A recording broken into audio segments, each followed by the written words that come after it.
This man likes fucking prepubescent children.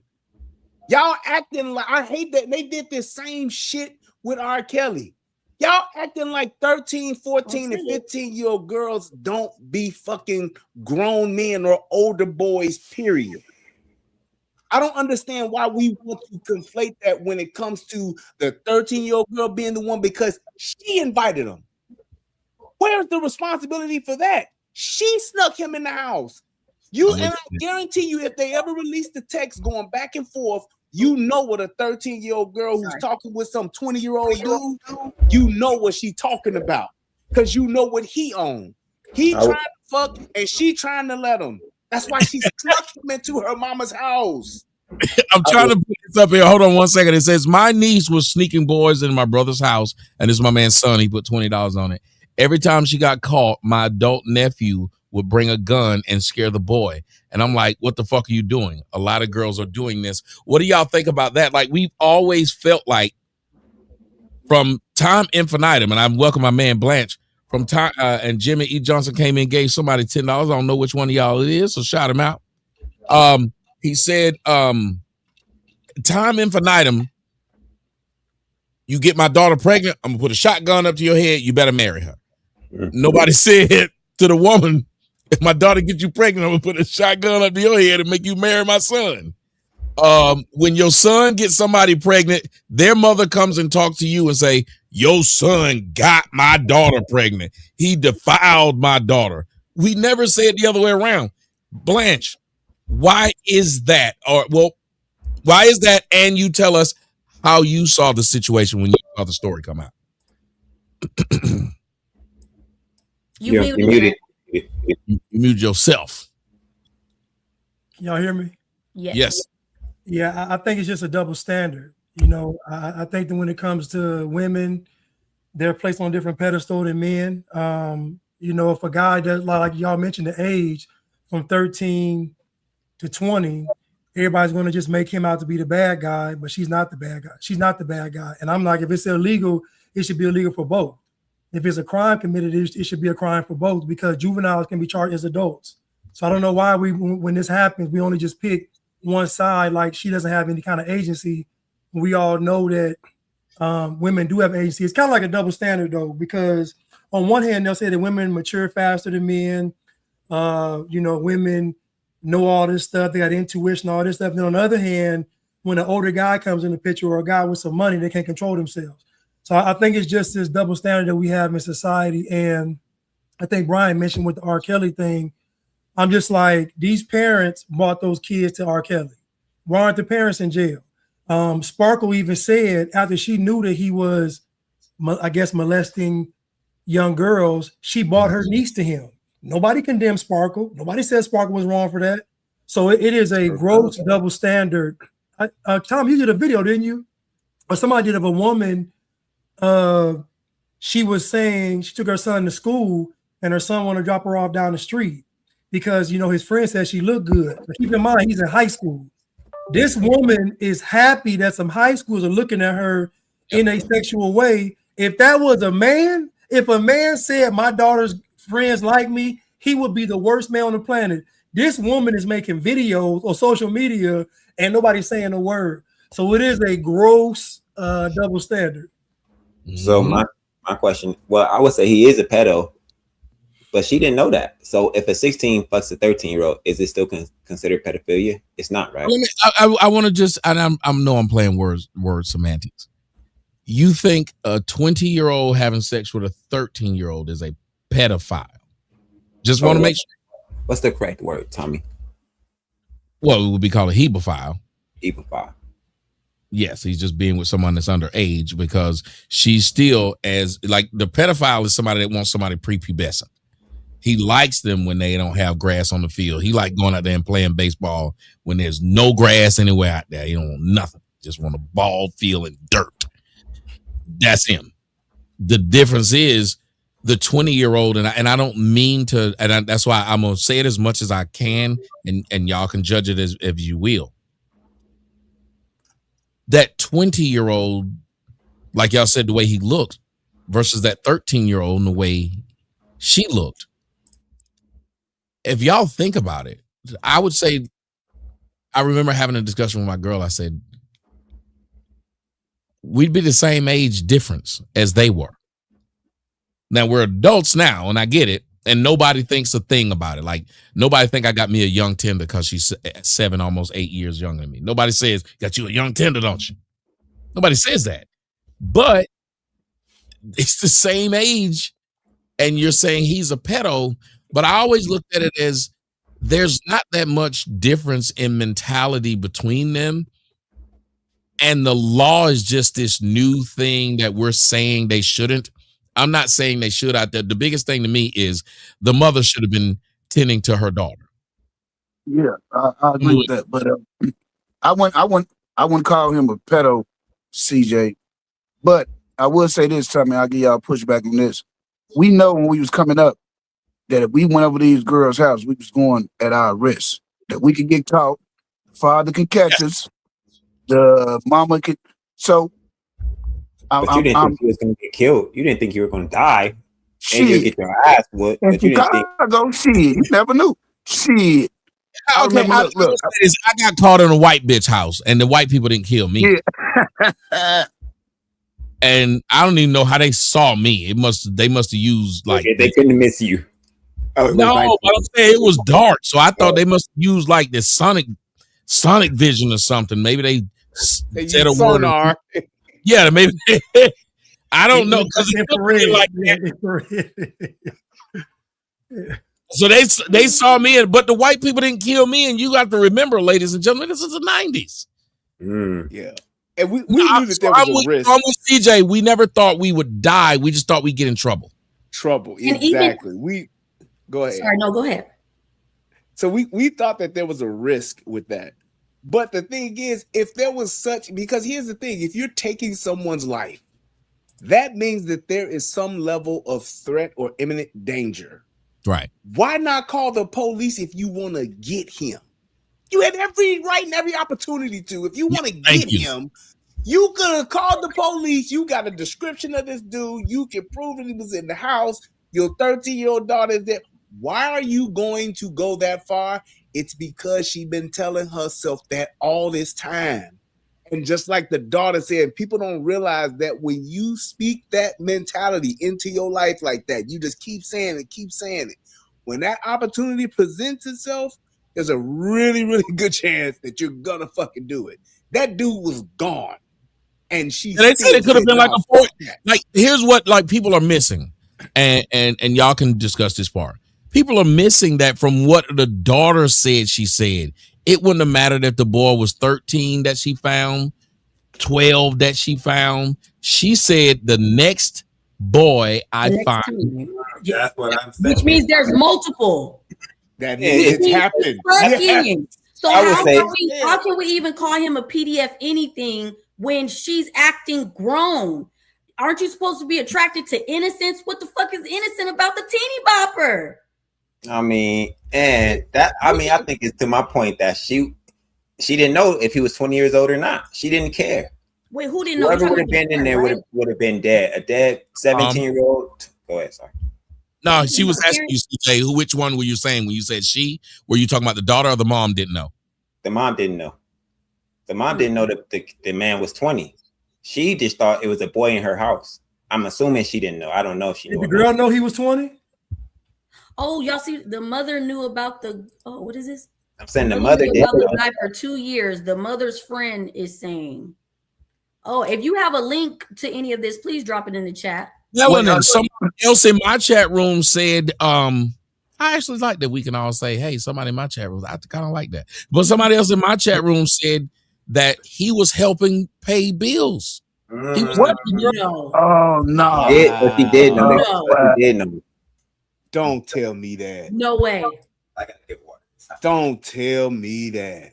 Man, she just wanted to kill something, man. We got man, exactly. I was just about to say, because that's really good. Yeah. If she knew this boy, she's wanted to kill something. Really gonna just that thing's a killer. She wanted to kill it, and I saw it. If she did that, and this is the thing too, Tommy. When you said that earlier today, when you were talking through, oh boy, the thing you said about if they really wanted to stop this, Brian couldn't stand it. If you really want to stop me either, Brian, you would make this a crime. Just like crime. People act like juveniles don't go to jail. Like my wife is the probation officer of the juveniles. Juveniles can't steal, and if they do, they go to jail. They call it baby jail, juvie, whatever you want to call it. If they murder, they go to jail. Why would it not make sense to say you have sex with an adult, you're going to jail? There is a crime. You get marked as whatever. Call them, I don't know, a juvie file, whatever it is, you can't do it. And if you do it, you're gonna go to jail and be on probation. So Brian, you're a Jerry predator. You know, like I'm a geriatric. You out here chasing Jerry's. So Brian, you would lock up these kids that's having sex with the teachers. You would lock them up. Yes. Locking up what? Say that again. I'm locking up the kids that what? Having sex with the teachers. I don't know about that, man. Wait.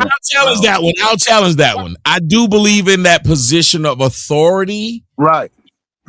So, but I don't even like that because it only works with women. There are women who are in position of authority and somehow they never use their authority to fuck men. Yeah. So that's what I'm saying. That's what I'm saying, Tommy. With them boys that's fucking these white women teachers, do they deserve to go to jail?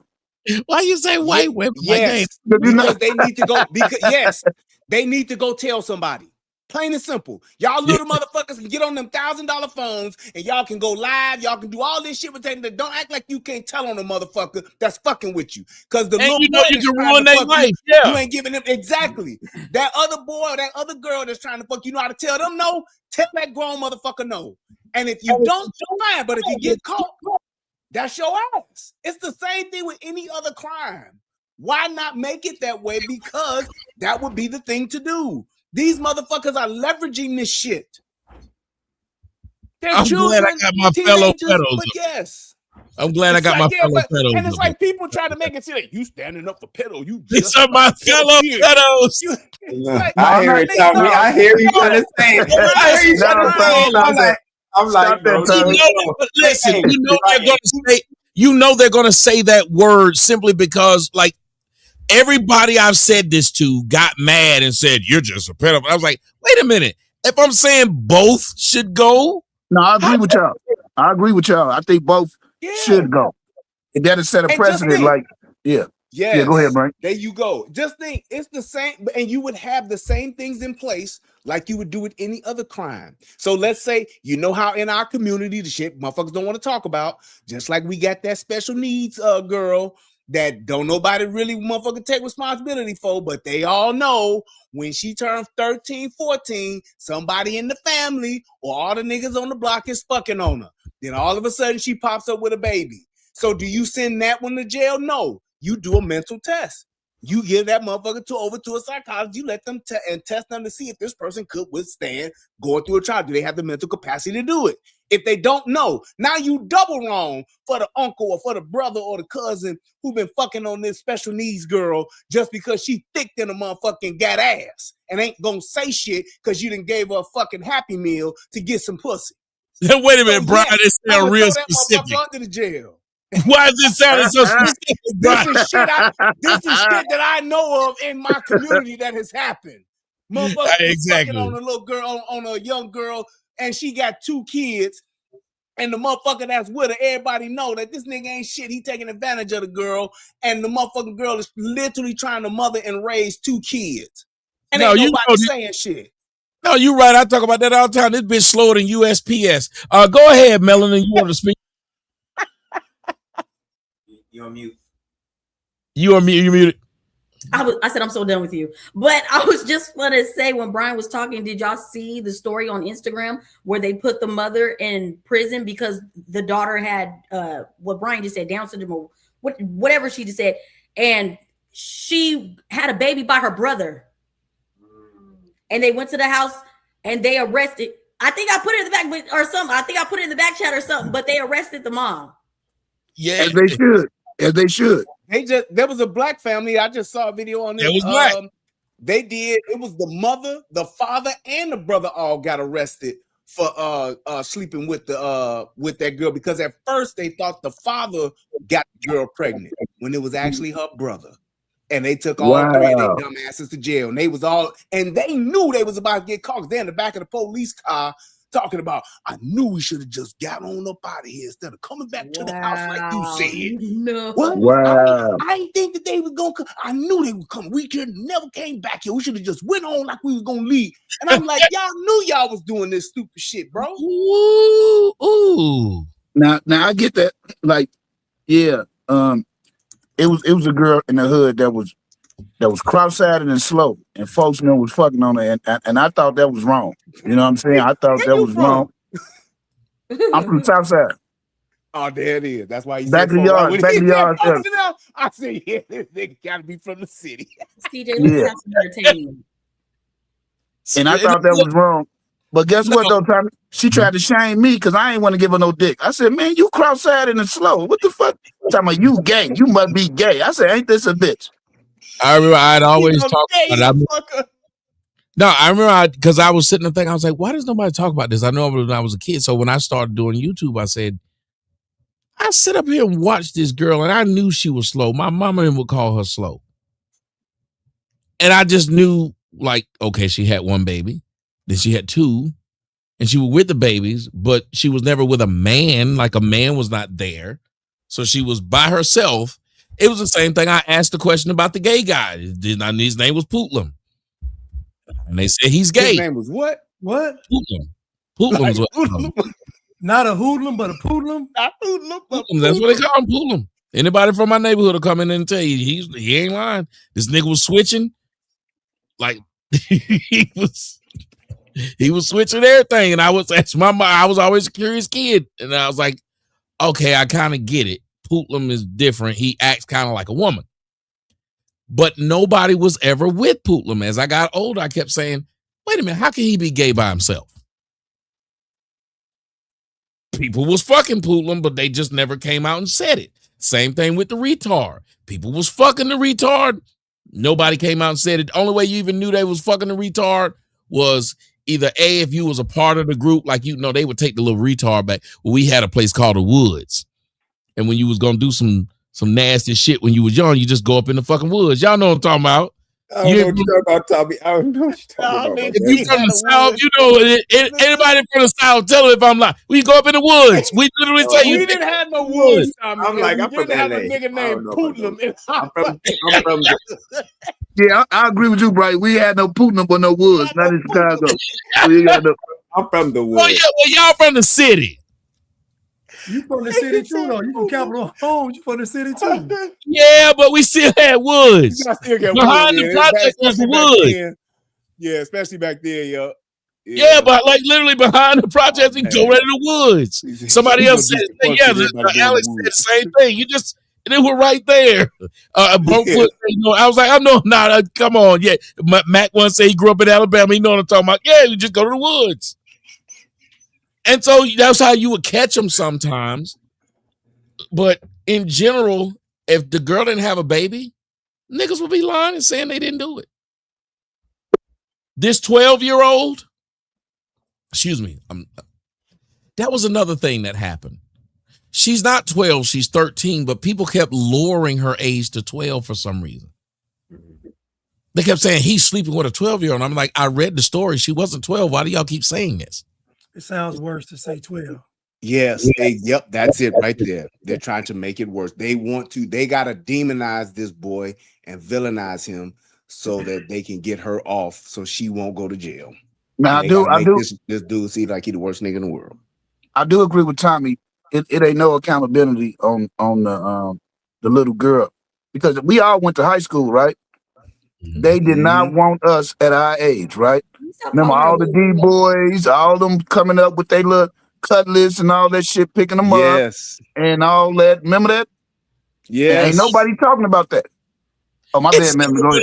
Because if it was, as I said, they would have quickly ran he sweat out of town when he said, you may be young, you're ready. They would have quickly ran BBD out of town when they said backstage, underage, adolescent, how you doing? Nobody said a word.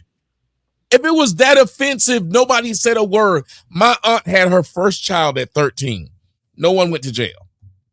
That's all I'm saying, man. And all I'm saying, we're not saying that this is right.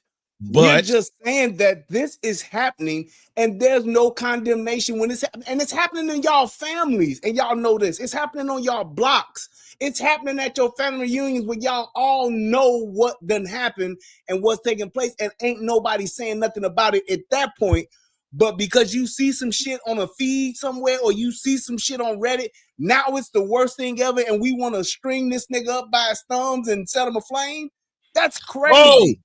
Oh, Brian, I'm going to throw this out there to y'all. Super Saiyan Onyx says, had a woman the other day told me that she views older men who date women in their 20s as pedos because women in their 20s are still babies.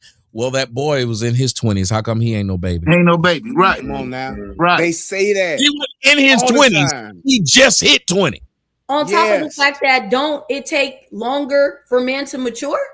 That's what they've been lying and saying. Not really melanin, not really melanin, but that's what they say. See what she's saying? She's saying that's what they say. Yeah, I'm not. I don't feel that way. But that's women's favorite line. Yep. The girl know he was 20 though. Did he know he was 20? Man, look, I had a girl when I was 16 told me I wasn't mature enough, and she left me for a 20-year-old because I ain't had no car to take her on the prom. Ain't that some shit? Broke my heart, man. Had to have a car. I feel your pain, bro. Had to have a car if you wanted to talk. The upper echelon of girls that you wanted to talk to when we was young, you had to have a car. What's crazy is they always telling us how immature we are.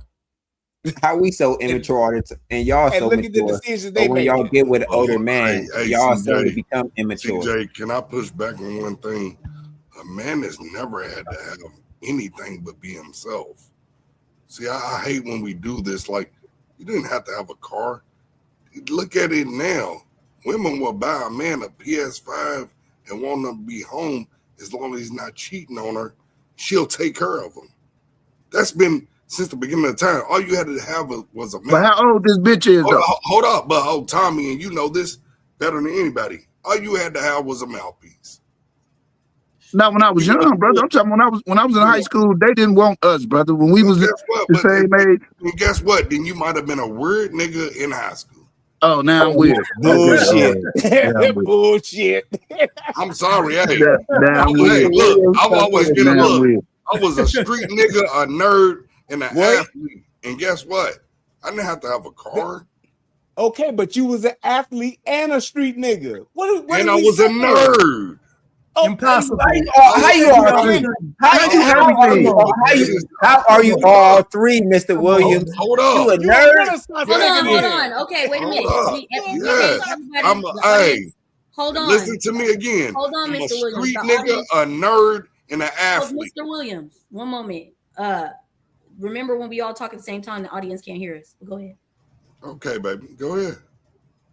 But what I'm saying is, now, and CJ, he's been around me for years now, but he knows this to be true.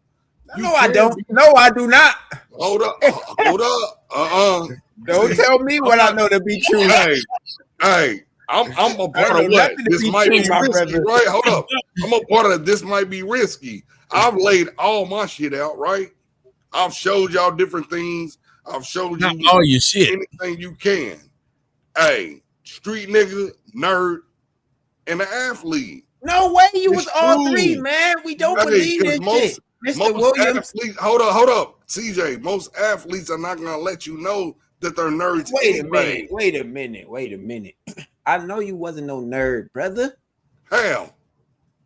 I write literature. I'm not going to say it. I'm not going to do hold it. Up. He said I'm not going to that like that. Man, you got on a hairball. You a nerd. Hold up. But CJ, I write literature for a reason. Look, even now, Nigga, just because you wrote some rap songs don't mean they literature. No, I'm talking about spoken word. I'm talking about spoken word. Let Tommy, he is not no nerd. I speak for the nerds right now. He is not no nerd. Spoken word poetry. I've opened up for plenty of comics and everybody. Y'all know. Yeah, but you're a nerd. But I write. That doesn't sound like a nerd, sir. I'm trying to be funny, but that's not a difference. Nerd. Play with this. I write. See, that's the difference. Because you got to read to write, correct? You have to. Just because you can read didn't make you a nerd. Where the fuck were you from? The Galapagos Ghost Islands. I'm from. You was the only nigga in the village could read. For what? Hey, Tommy. What do you think, Tommy? Like, what is he talking about? But the question would be, what makes a person a nerd, though? What will make a person a nerd? You know, I come from where Muhammad Ali come from. But okay, but just because you smart, just because you smart, hey, you smart and you right. He didn't even say smart. He didn't even say smart. He said he could read. Smart is hard for what he is, my brother. If you're being intelligent with how you move, no matter what it is, with women or how you maneuver in this world, bruh, you have literature. William, women are attracted to presentation. You can talk all that shit about you being a nerd and all that, but you present it as a thug and as an athlete. That's what you did. I can tell you sitting here right now, you ain't no nerd. You talking about you're a nerd, but you're sitting there with a fucking herringbone on. Your name says Playboy, and you sitting there talking about your mouthpiece. Nerds don't do that, nigga. You talking like, hey, go to Comic-Con. Say you got a mouthpiece. Go to Comic-Con. Never been to Comic-Con today. Never been to Comic-Con today in his life, Tommy. Hold up. Hey, CA, go to Comic-Con and look at how many of the nerdiest little dudes that are weird have some of the baddest little chicks. Go to Comic-Con. Look at how you're presenting right now. You're not even presenting as a nerd right now. You're presenting as a playboy. Exactly. So that's what we were saying before when Sino was talking. So you presenting you as a nerd and what? Does that mean? I'm saying a person different. No, you have the ability to code switch and you have the ability to display certain aspects of who you are. Everybody ain't. Thank you, Blanche. He's lying, man. I don't. Hold up. I don't code switch. Your nerd in the middle, Your nerd is so low, though. Look, your nerd is so low. You both have wedding on our hands, right? But I don't exactly. But ain't nobody believing you a nerd though. So that lets you know how well you presented as a nerd, as a child, as a young teenager, a young man, or whatever. You ain't no nerd. That's all we saying. You don't present that way. You can like nerdy shit. You can be into certain shit, but you're not a nerd, William. And I just met you. And let me say this to you, William. William, if you don't mind, hold on, William. Let me say something to you. If you don't mind, if you don't mind, William, let me say this to you. Okay. You said you don't code switch, but you also said that you are a nerd, an athlete, and a thug, I think. All three of them. Well, let me point something out to you.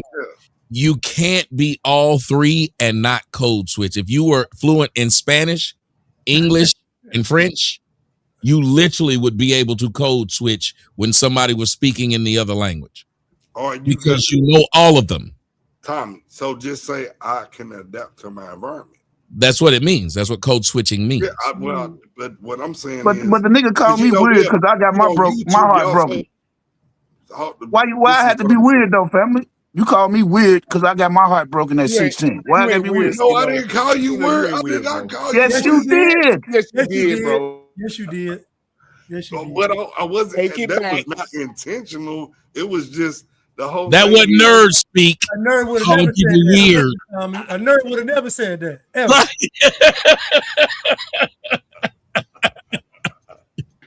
Hey, that is. You thought that man weird. Hold on. I will ask you this, William. I have to concede. William, I'll let you address him, but why don't you understand what he was saying? I do get what you said. Part of what understood, but no, guess what? I had to concede. No. I'm saying the part of what he said when he said, well, we get it that there are dudes with no cars and things like that who get women. But those women, usually, let me say this, almost every girl who ended up with the guy who didn't have, he didn't present to her when he met her that he didn't have these things. She found out later he did it. I disagree, Tommy, because, you know, a lot of men will actually tell women the truth. See, nowadays, they won't, but you don't have to have it anymore. You can go on social media, but even back in the day, they told the women, how many women have dealt with men that was in prison or in jail and writing them? They already knew they were locked up. Yeah, but they also told them, "Oh man, I was in jail. This shit I didn't even do nothing, and I got a whole lot of money when I get out." Like they sold them this dream that this was what I was in jail for was accidental. Like I will tell you this: most of the time when a man got a woman while he's in jail, it's because he had that woman before he went. You hear about these white people doing that, writing letters to niggas, but I don't know too many niggas that was just in jail and met a bitch in jail. Like, I don't know too many guys. That sound like more of like a, what do you call it? A Hallmark story. I don't know too many men who, like, where were they meeting? In Cali. So they meet them. Well, how do they meet them?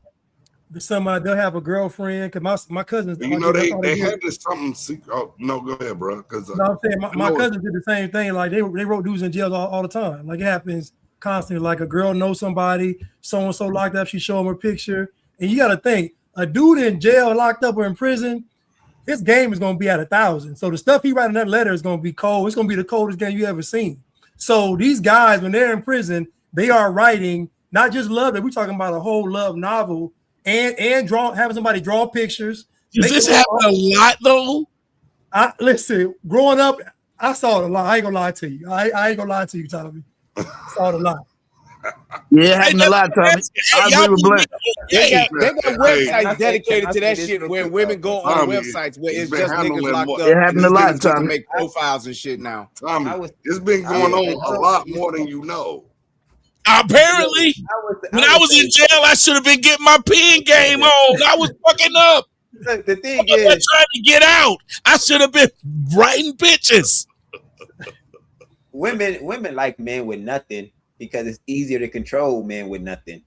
But they like resources. They like resources too. So they in a dilemma. It's like, damn, I could control the man with nothing easier than I can control the man with resources. But I want to spend resources.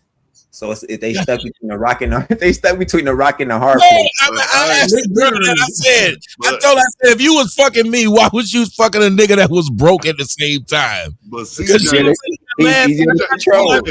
I said, you know, his sperm is gonna be stronger than mine. Mine been at work. When I came inside of you, they was a little slow. They had been working a little bit. They probably took a nap. Woke up and this nigga's sperm came out the dick ready. But CJ, I got working sperm, bitch. CJ, Tommy, I'm gonna tell y'all something. Women, even on Facebook right now, guess what they begging for? They just want a man that they can buy him a PS5. He can be in a crib. Hold on. Wait a minute. Wait a minute. Let me finish. I don't believe you. No, he's lying. They don't want him to cheat on her or beat on her. And they're gonna take so they're saying to men, hey, come be with me. I got a PS5 and everything. You can just sit on the couch. He's just saying shit. He's just saying things. It's real. That's not how it goes, Mr. Williams. It is real. You can actually go to Facebook, Walmart. You can actually go to Walmart and buy a domesticated nigga kit, and it does come with a PS5. I'm saying they don't want no Facebook. Hold on. Let Brian land, please. I said you can actually go to Walmart and you can get a domesticated nigga kit. It comes with a PS5, flip flops, some gym shorts. Jehovah. Hey, now it's Crocs. No, it ain't flip flops. It's Crocs. It's Crocs. There you go. I don't believe you. I've been out of the game too long. Y'all telling me some stuff I don't know. It happens. They're not promoting this like that. I've been seeing it. Wow. I've been married for 7 months, y'all. 7 months. Congratulations. How old are you? Well, congratulations for fucking up your life. What made you do this desperate act? I'm 50. That's why. That's what made him do it. Look, I just turned 50 Groundhog Day. That's my birthday. This is my third marriage. Damn. But you like disappointment. He don't learn. But I told you he wasn't no nerd. I told y'all he wasn't smart. CJ knows one thing. Hey, what you say, CJ? He ain't smart, CJ. He has some battles with my wife, but I'm gonna tell you this one thing.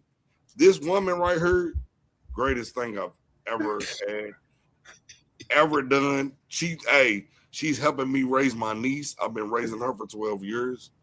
Hey, my wife is the shit, like for real. I've been raising another child for 12 years. And my wife, she ain't give a shit about that. And guess what she did? Hey, that's how she got you? She bought you a PS5? Fuck no. No. Nigga, I got a PS3 and an Xbox 360, nigga. No, that's what I got. Why you got so why? I'm old, nigga. I don't care about that shit. No, y'all don't cut him off though, because I do want to hear him. Listen, we have been called like, you know, the He-Man haters group, like we just sit around just hating on bitches. And it's true. But if we got somebody that said something Tommy. Right now he's saying something really nice about somebody, and I'm telling y'all, it does warm my heart. I love to hear when Brian talk about his situation. It really does, and it does warm my heart to let the brother talk. So I do want to, and the way he was saying that, like he wanted to get that off his chest. So y'all let him get it off his chest, because I want to hear about his woman. So I'll know what house I'm trying to ruin when I go and visit. Go to the corner. Tommy, you know, you and I have been on This Might Be Risky with hemp and everything, and we've had some great conversations. Like, yes, sir. But this is some shit that we actually need to discuss. Like, there are some good women out, because it's just not single mothers, it's single fathers too, and women actually gravitate to us and actually do give a damn when you're doing some shit. No, they do not. Like, hey, my wife. Tell us what makes her a good woman, though. That's the part I want to hear. I want to big this woman up. But Tommy, hold on, Tommy. The one thing with her, Tommy, I'm gonna tell you the truth. It's her heart, man. She's always been a giver. She's always started community and everything. Like, she was raised that way. She's from North Carolina, but we're here in Louisville, Kentucky, of course, and we have roots here as well. But no, my wife, hey, she is a community woman. She's a giver more than anything. Her love language is actually giving. Can I ask? I want to make sure I heard what you said. She's a giver and she served the community. Yes, Tommy. Wait a minute. Look, hey, real question. Hey, she sound like a hoe. You sound like a hoe. Melanie, I knew he was going to do that. Melanie, I've been around Tommy for over 2 years, so I know how he is. Guess what? That's not what it. I want him to do that anyway, because that means me and him are cool. That means he let me know he ain't just doing some malice shit. For one, let Blanche get in there, and then CJ. So, but no, my wife. Hold on, Mr. Williams, just real quick. I think Blanche had a question or a statement. I just had one question. So, when people ask you about your previous 2 wives, what'd you tell them? Because with this wife, you give her a lot of. Yeah, the first 2. Look, this is what I did. I was a young father for one. I was a high school father, because I actually have 8 kids, right? But the first one in high school, and the last 2 was in marriage. Like, so at 7 kids in marriage with both my ex-wives. Can I say something? I wasn't married to the first child. He will talk our ear off if you let him. So you have to let him. They want to know. CJ, they want to know. It's a good question. No, my question was, what you're saying about your third wife, is it similar to what you said about your first two wives? When somebody asked you about... No, I was never in love. Man, this is the first time I've ever been in love with a woman besides my mom. Oh, my, wait. Go ahead, Blanche. Because we hear, Blanche, I had the same question. But what did you say about it when they asked you about your first wife? What did you say when they say, how was your first wife? What did you say? When y'all were married, what'd you say about it? Well, for one, don't stay with women for just your kids. No. One, that's not the question, Mr. Williams. Go ahead, CJ. We here. So I know him, and he would say the same thing. He said they were good women. They were all. No, I did not say that. So even now, I was gonna say, ask him. Let him answer. Don't answer for him. You got him here. I don't like when people do that to me. What would you say about the two women you left before, that you left high and dry and ruined their life? They was assholes. When you were with them, would you say that same thing? They couldn't be led, and I was forcing myself because the one thing I wanted now, most men ain't never gonna say this. I've always wanted to be in love. I always wanted to be a family man because I seen that I was born in wedlock. So I've always chased that, and I chose wrong.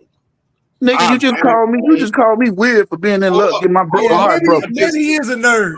Maybe he is a nerd. Maybe he is wrong. So hold up. Like I said, but I vetted wrong. I chose wrong. I was dealing with women that I was never in love with. I'm in love with my wife right now. Hold on, wait, let me ask you. So whoa. If you said you weren't in love with them, what made you marry them? What made you get with them? Because what I seen how I grew up with my parents until that shit got broken. So tell me, what was it like? What was it you saw? Give me, I want an idea, because you're saying some good things, but expanding on it and expounding on it could help some other people. So what did you see in them that allowed them to even get you across the threshold? Because at one point in time, my parents was actually in love, like very in love. Yeah, but what did you see in them though? Yes, that's what I seen. I seen them show affection. They was a no, not your parents though. The two women. Oh, the two women. It was just. Yeah, what did you see in them that made? Because you said they were assholes, but something had to get you. Was fine as hell, Tommy. They was just fine as hell. Okay, so you were in your carnal stage. Yes, they were just pretty as hell and everything. They didn't, for one, we didn't match intellectually. Even though, guess what? This is gonna fuck y'all up. They had both parents, but they were. Let me ask you this: do you read the Bible? Yes. The Christian Bible. Yes, I go to church every Sunday. And somewhere in that Bible, it told you that hell was a nice place. No. Well, then why did you say she was fine as hell then? Because the one thing I wanted to be in. I've always been. I was one of those kids. God. Guess what? I was one of those kids because my mom, very pretty and all of that shit. I wanted a pretty wife. My father and my mother, when they were together, that's what I wanted. I wanted that. And that's why now you settle for a woman that wasn't pretty. Oh no, my wife's beautiful. What the fuck you talking about? Can I say this, Tommy? Don't play with me. Hey, Tommy. No, I'm asking because you were saying at first you were going after looks. This is the one thing I'm gonna tell you was right now my wife is very beautiful. She's thick as hell because she'll stop traffic, but I actually like her and I'm in love with her. Can I say this? She's a hell of a woman because for one, she is a giver. She actually cares about people.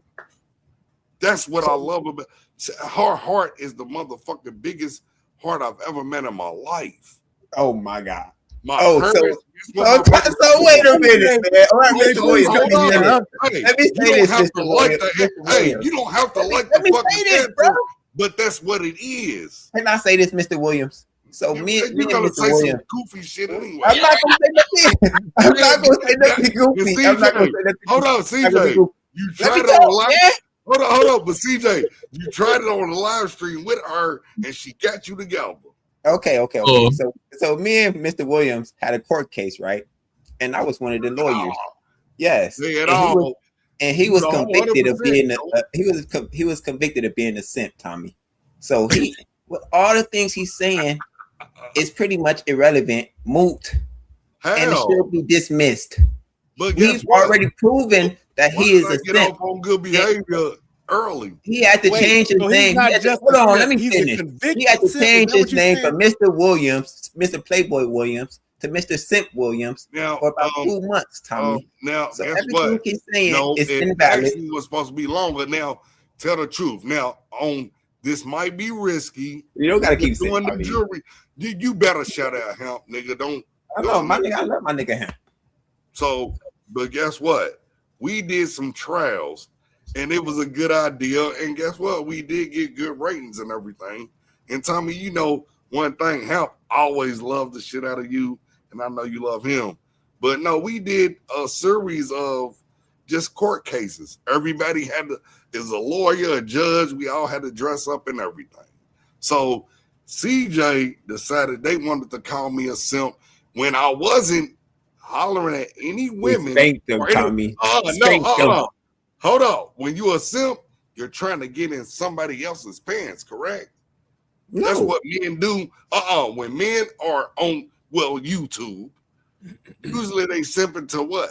Cater to women, holler at women, and everything, right? Did I do that? Yes. No. Did I holler at any women? You didn't holler at them, but you catered to them. No, because guess what? You always got that cape on. Y'all was upset with me because I got on the niggas because my brother, because I'm raising his child. And y'all didn't like that. Tommy, so he got a earlier you were on a stream a little bit ago, and I think you were, you can correct me if I'm wrong, but it sounded like you were saying that men shouldn't care about like who women are laying with. No, I've never said that, Melanie. Okay, I might have to go watch it in the back, but I thought you were. What show are you telling me? No, if you tell me the show, I'll tell you the truth. I don't lie, baby. Like I really don't. The last stream you were just on, but I may have heard about Rogue C shit. Yeah, but it sounded like you were. No, we were talking about pleasing our women in a sexual way, Melanie. No, that's. No, you can explain. No, that's what I'm saying. Like we was talking about pleasing a woman. A man should please a woman in a certain way, sexually. That wasn't no man-woman shit. Now, if you want to do any podcast with us, but this might be risky, I promise you, I don't play that shit. I hold men and women accountable. Cat, dog, everybody. No, he do not. He hold men accountable, and he always got to. I do hold them. Women. Hey, we supposed to be the leaders, right? I mean, we say it, but the women are really leading shit. So but if a nigga ain't in his child's life, and forgive me, y'all, I'm gonna say, if a black man is not in his child's life, hell yeah, I'm on it. Okay, that what was one of the topics we were going to be talking about. So, that's a great way for us to get into it. And you're on that side, so I'm gonna let you go with that. You said if a man's not in his child's life, then what? My whole thing is, you can only use the excuse that the baby mama, or what have you. If you're not going to court and you're not really truly, my whole thing is, Tommy, I'm gonna just put it this way. Men can plan on YouTube and everything, but if you're not willing to change your lifestyle to have your child 24/7, then I don't want to hear an excuse. No, I still want to know, how do you feel about them, the man who's not taking care of you? You said these men are, but you never can't stand them because I'm raising my brother's child. I've been raising her for 12 years. Now tell me, why can't you stand them? Because you're irresponsible. You out here partying and shit, but you won't even contribute. And but you're saying they're partying. You're adding something to them. When you're adding something to them, you don't know if they're partying. They could be out there. Brother, I'm gonna say this one thing: when it's your brother and you truly love them, you're not trying to take them to child support. You're not trying to do that. You hope they get themselves together at least. And I'm saying, not even just get yourself together. That's how I view my shit with my brother. Get yourself together. I don't want shit from you because you've never done it. I get it, but we're trying to stay. I'm trying to stay a bit focused. Okay, so you were telling me, you said you have a problem with them because they out here partying, and I'm saying, so every guy who doesn't take care of his child, or the vast majority of them, not every. Partying. So not the vast majority of them, they're out in the club. They just don't take care of the kid. I can't even say majority when you're talking about the club now, because you trying to put me in a hole right now. Well, no, I was just going by what you said. That's why I was saying, do you want to stick with that? You said they're partying. Let me correct this right here. Okay. We know that there are a lot of men that love their kids or what have you, but let's be real. Are you willing to give up and sacrifice your lifestyle to have a child in your home? And if they're not, then you view them as what? That's the part I'm trying to get to. I just don't want to hear them complain. How you view them? Huh? You're a punk ass nigga then. There we go. That's okay. So he's a punk ass nigga. And let me ask you. Wanted me to do that. Well, no, what I just wanted. I wanted you to call because you said this is what I think, but then Tommy, look, we know that a lot of men actually do love their kids, but at the same time, if you really love them, have your name on the birth certificate. You don't have to have many struggles. Now we have laws where we actually have more laws now where they actually siding with us men. You just have well, you said if they love them, they put their name on the birth certificate. They were just born at that point. I don't know if I love this motherfucker or not. It could be Jeffrey Dahmer. You know what, Tommy? No. You can't. No, I get where you're coming from, Tommy. I'm talking about.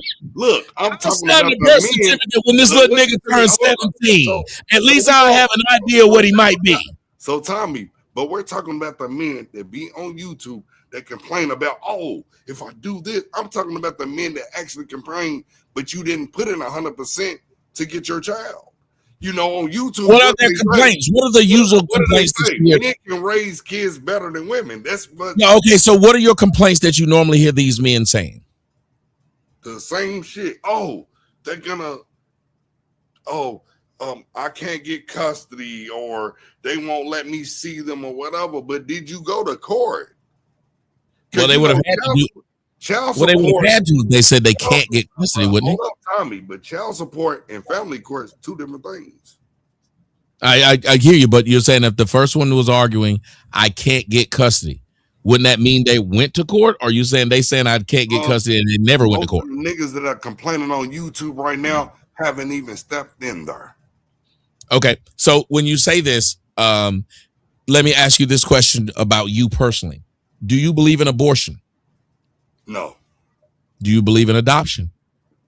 Yes. What do you think about the mothers who give their kids up for adoption? I think it's a great thing if they can go to it. Now, I think it's a great thing. If they I told you, didn't I tell you, Tommy? Didn't I say it? Somebody, hold up. Go ahead, Blanche. What was I wrong? I'm raising somebody else's child.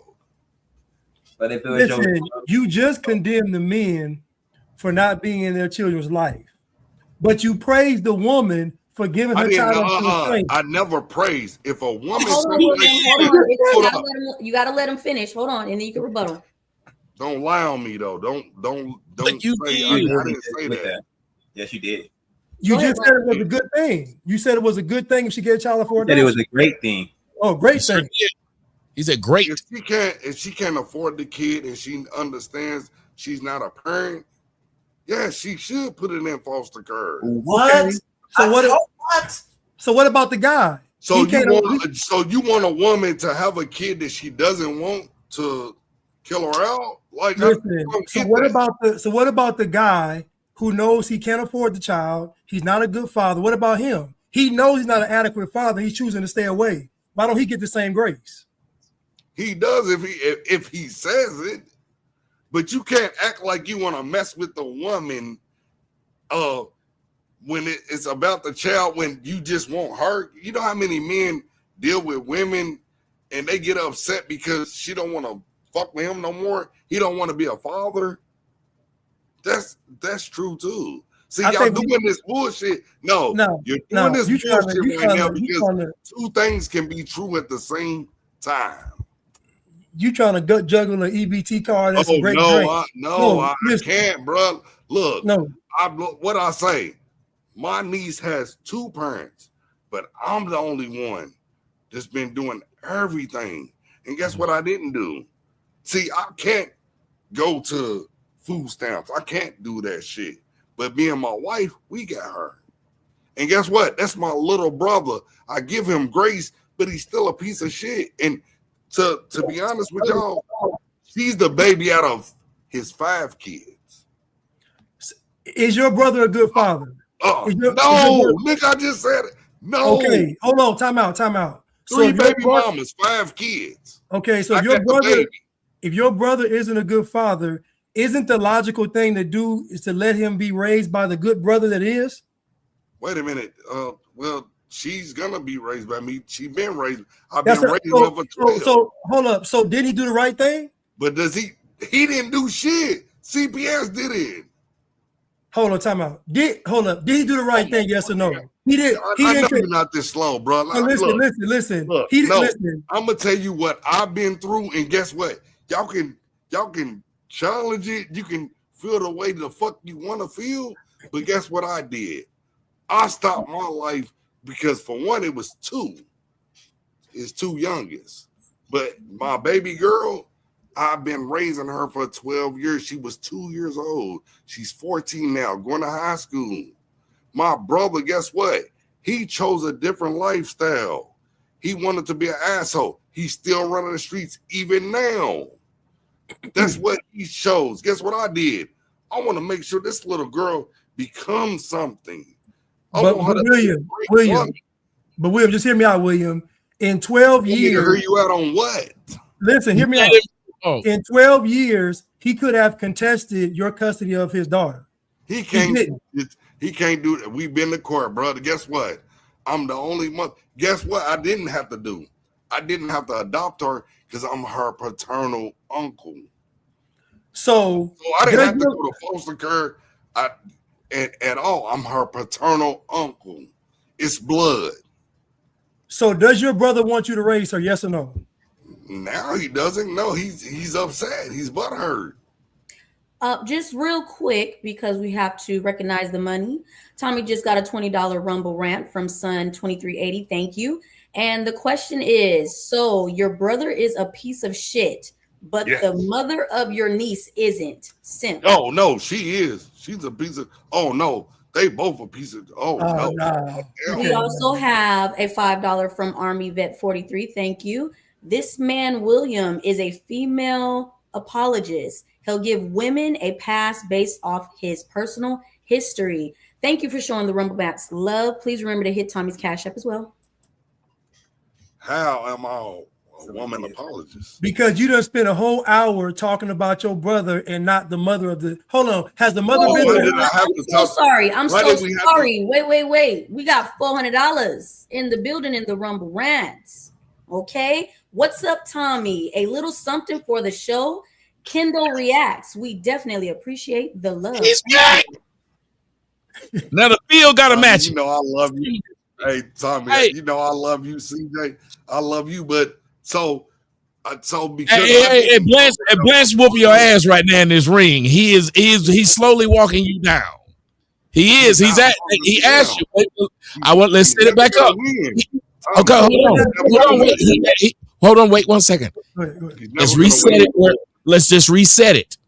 Okay. What he asked you was specific at one point.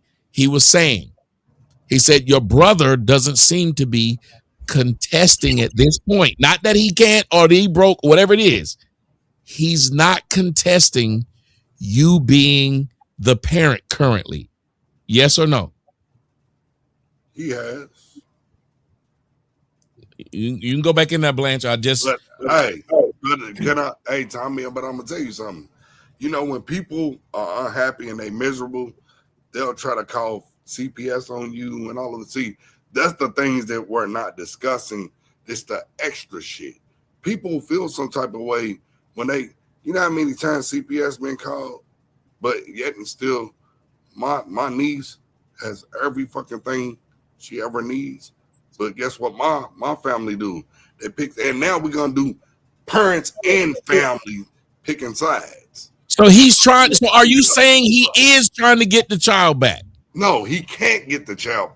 Tommy, that's what I'm saying. He can't get the child ever. So look, I might not be able to get my ex back, but if my ex was like, but he still called, I can't get it back. But if I'm still calling, let's do this. My brother is a woman beater. He's beat all his kids. He's done all of that bullshit. That's what he is. Okay, okay. So that means so if he's all this, what is he doing? Of a kid and you're a woman beater? No, why won't you let people finish when they ask you something we don't know? We're asking you questions that we don't know. No, I'm saying, but what was I gonna ask you? Well, y'all was assuming that it was just he was trying to get the child. He was going. I wasn't assuming. I did not make that assumption at all. I don't think Blanche did. Every time we try to ask you the direct part of that, you will go to something else, like you have a lot of anger towards him. I'm not telling you shouldn't. Okay, but I'm not telling you shouldn't. But I'm not him. So it's kind of like why it is horrible for 911 operators to talk to black folks, because the 911 operator didn't shoot your family member, didn't burn your house, and all they trying to do is ask you. Tommy, I know you would. No, I'm saying, but all they're trying to do is ask you, can you tell me the address? Man, motherfucker. No. And it's like, because Tommy, you know what? Well, I'm saying, I'm just trying to ask you questions for 15 years, so I know. So I'm trying to ask you questions that are pertinent. Okay, so you feel like I just pertinent? I don't know. What question was I going to ask you? Guess what? Y'all can actually ask me every like. What were you supposed to say right there? What were you supposed? Wait a minute. What were you supposed to say? Oh my god! Oh my god! Sir. What were you supposed to say right there when I said, "What question was I going to ask you?" What should you have said? I should have said, "I don't know." See, but you wouldn't. Now, why wouldn't you do that? In order to further along the conversation, because we have 787 people watching here. We have 306 watching. We got 1,000, and I ain't even put it on Twitter. You know, Tommy, you don't have to teach me about this, but don't send a little goofy nigga to put me. What I'm asking you, why is it? Yeah. He's talking about me. Hold on. Okay. So let me. So now we can talk. Listen. Now we can just talk. Okay, so listen. Let me ask you a question. That was fun because Tommy likes to do that. Yeah. But no, now you ask me the questions that you really want to know about my child's William, situation. one moment. Let him Wait, you gotta let this nigga ask. So when was the last time her mother saw her?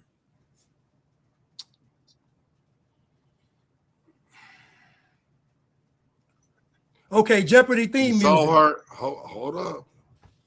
See, my niece is a different case because she got shot by her brother. And but he asked a direct question of when, which would be a timeline. So let me tell you, because this is very deep, by the way. This was on ABC World News and everything. Her brother actually shot her in the fucking head. In my car. The last time she seen her was we had to do a court thing in 2020, I do believe. That's the last time. The last time she got in contact was this past year. They snuck and did that. And that fucked with my baby. So she hadn't seen her mom besides the pictures and everything. Because I don't believe in, I let her have pictures and stuff. So 2019, she got shot. 2020, we was trying to work out the things through the court. It didn't work out well. My brother and the mom fell with what the fuck they was supposed to do. And then this past year, this year, they were sneaking and getting in touch with her, and now the law's involved. So when she got shot, was she in your care or the mama care? She was in my care because I had a brother. Blanche, did he answer your question? Of course not. He's traveling like Mike. He's traveling like Mike Vick. Now he didn't answer the question. So wait a minute. What are you saying? Like I just told physically seeing her is different from them sneaking and talking to her this past year in January. Okay, so just understand something. This past hour, you've had all the smoke for your brother, but this child has a mother. This child's mother saw her after she got shot and then snuck to saw her some other time. I'm just saying it would seem like to me you would have equal smoke because think about how bad she got to be as a mother. Think about how bad she got to be as a mother for CPS to bypass the mother and go to you. But hey, I do. But guess what? The one thing I do give her leeway on was the fact that when the kids got taken away from her, she said their uncle could raise them. It wasn't her family. It wasn't my family. It was me. I give her just this bit. So why you don't give your brother? Why you don't give your brother leeway? Because my brother is very volatile. He has 5 kids. He's a woman beater. And so why you get this bitch leeway? Hold up. Y'all want to know the truth? My brother, look, my mama has brain cancer. My brother been beating on my mama. No, I'm talking about in this year. Even 2 months ago. So you want to know respect? My mother has brain cancer. I'm raising a granddaughter, and my brother has been beating on my mother. William, and hold up. I don't give respect to neither one. I don't give a fuck about neither one of them. Let's just be honest. That's my mother's son, and that's her daughter. But no, she's my daughter. She's my child. 12 years in. So let's not play this fucking game. See, and I don't mind doing this shit online, but my brother has been beating on my mama. And the only thing that's saving him is YouTube and that little girl that's upstairs right now. So y'all want to play this shit out, and y'all can fact check. I know y'all gonna go on you gay. No, we're not. On Facebook and everything. Hey, I don't. No, we're not. We just want the answer. Bro, this nigga done talked about everything but the Iran Contra here. God damn. The mother of this baby will never get. He running. Listen, William. I don't respect them evenly now because the one thing they do, I don't. Like, hey, y'all can feel some type of fucking way, but I'm raising somebody else's kid. Don't tell me how to feel about who did what. I don't. Nobody tells you how to feel. But William, both parents failed though. They did, and guess what? She got an uncle. And my wife, guess what? Has took on that responsibility. You know how rare it is for a woman to actually deal with a man? No, I'm saying being William. I want you to read. Can you put that back up there, Melanin, the last thing you put on the screen? No, William, I want you to read what that person put on the screen. Do you see this? This is exhausting plan with mental gymnast. Hey. Hold on, please hold on, let me say something. That means you slow. No, bro.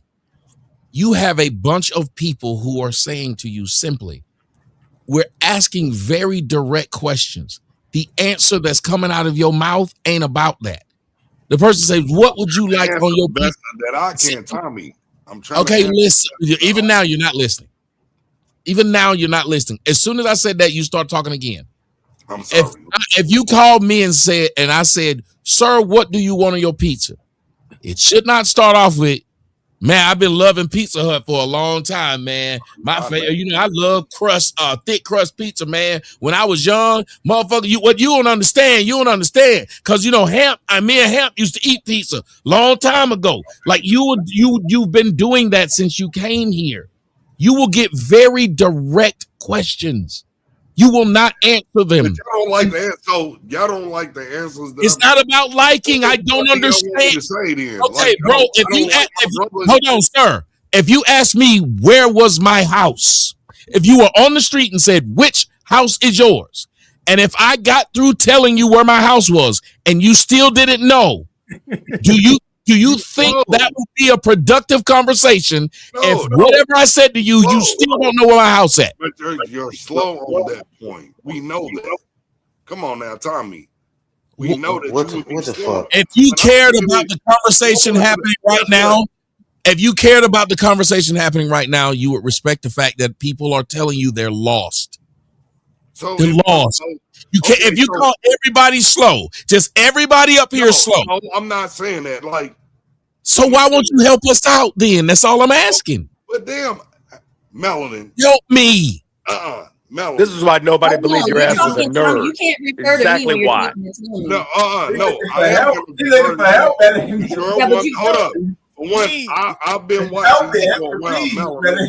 So you tell me. No, you had a track hoe, a drag line. You still had dug your ass out of the hole you're in. What did you ask? Tell me what you didn't understand about me raising my niece, and how can I clarify? Okay, he's not talking about me. He's talking about the audience. Okay, so now I want you to clarify with you and I with the audience. Okay, you're not answering any of the direct questions being asked to you. You head into a monologue or whatever. I mean, you're doing it right now. You asked me the question. I was on the side, so you asked for trying to do it in a rabbit hole. Okay, so but you're doing it right now. You know what? Coming back up, brother Tommy. Come back up. Okay, wait. Hold on. He didn't help again. Let's try this. He's switching people out. Okay, fine. Let's just. No, I don't want to be up there. Okay, good. All right, so let me say something. Let me say something. So here's the thing. William, I think a more direct answer would have been this: you don't like your brother because you have more dealings with your brother than you have with the woman.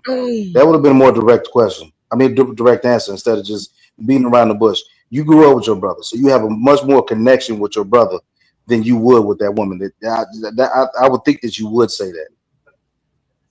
Am I right about that one? Y'all don't like yes and no's though. Y'all say yes and no. No, bro. But do you realize that you give an origin backstory to every question? Right. That's what he's trying to tell you. It's like, so somebody asks you, like, hey man, guess what? Like I don't want to be fake on YouTube, bro. But wait a minute, was that a direct answer? It's not about being fake. It's just answering the question. And it seems like you're trying to figure out where somebody is going. No. So you're trying to give a lot of this is what I'm telling you what the experience is. You give a lot of meaningless context and you give a lot of information without actually hearing what somebody's asking you, because it seems like you're trying to figure out where they're getting to, and you're trying to beat them to it, or you're trying to give them so much information and they just asking you a simple question and you start out with a backstory. Just watch the next time somebody asks you a question and just let me know if you give a direct answer or not. Hey, I'm willing to learn. Jason has actually been waiting patiently in the back. Thank you, Jason, for your patience. Go ahead and ask the question that you want to ask. Okay, now this might sting a little bit, but I'm basically going to put the blame. I'm sorry that your mother go through what she's going through. Terribly sorry for what's going on with your mother as far as health conditions. But when are we going to start blaming the parents for these adults, that how they turn out? I mean, that boy didn't come out the womb being the way he was. It had to be some type of trauma, mental and emotional support that most parents don't even give children when they're children. They worry about the bare minimum, food, clothes, and shelter, but they don't worry about the mental and emotional support of the child.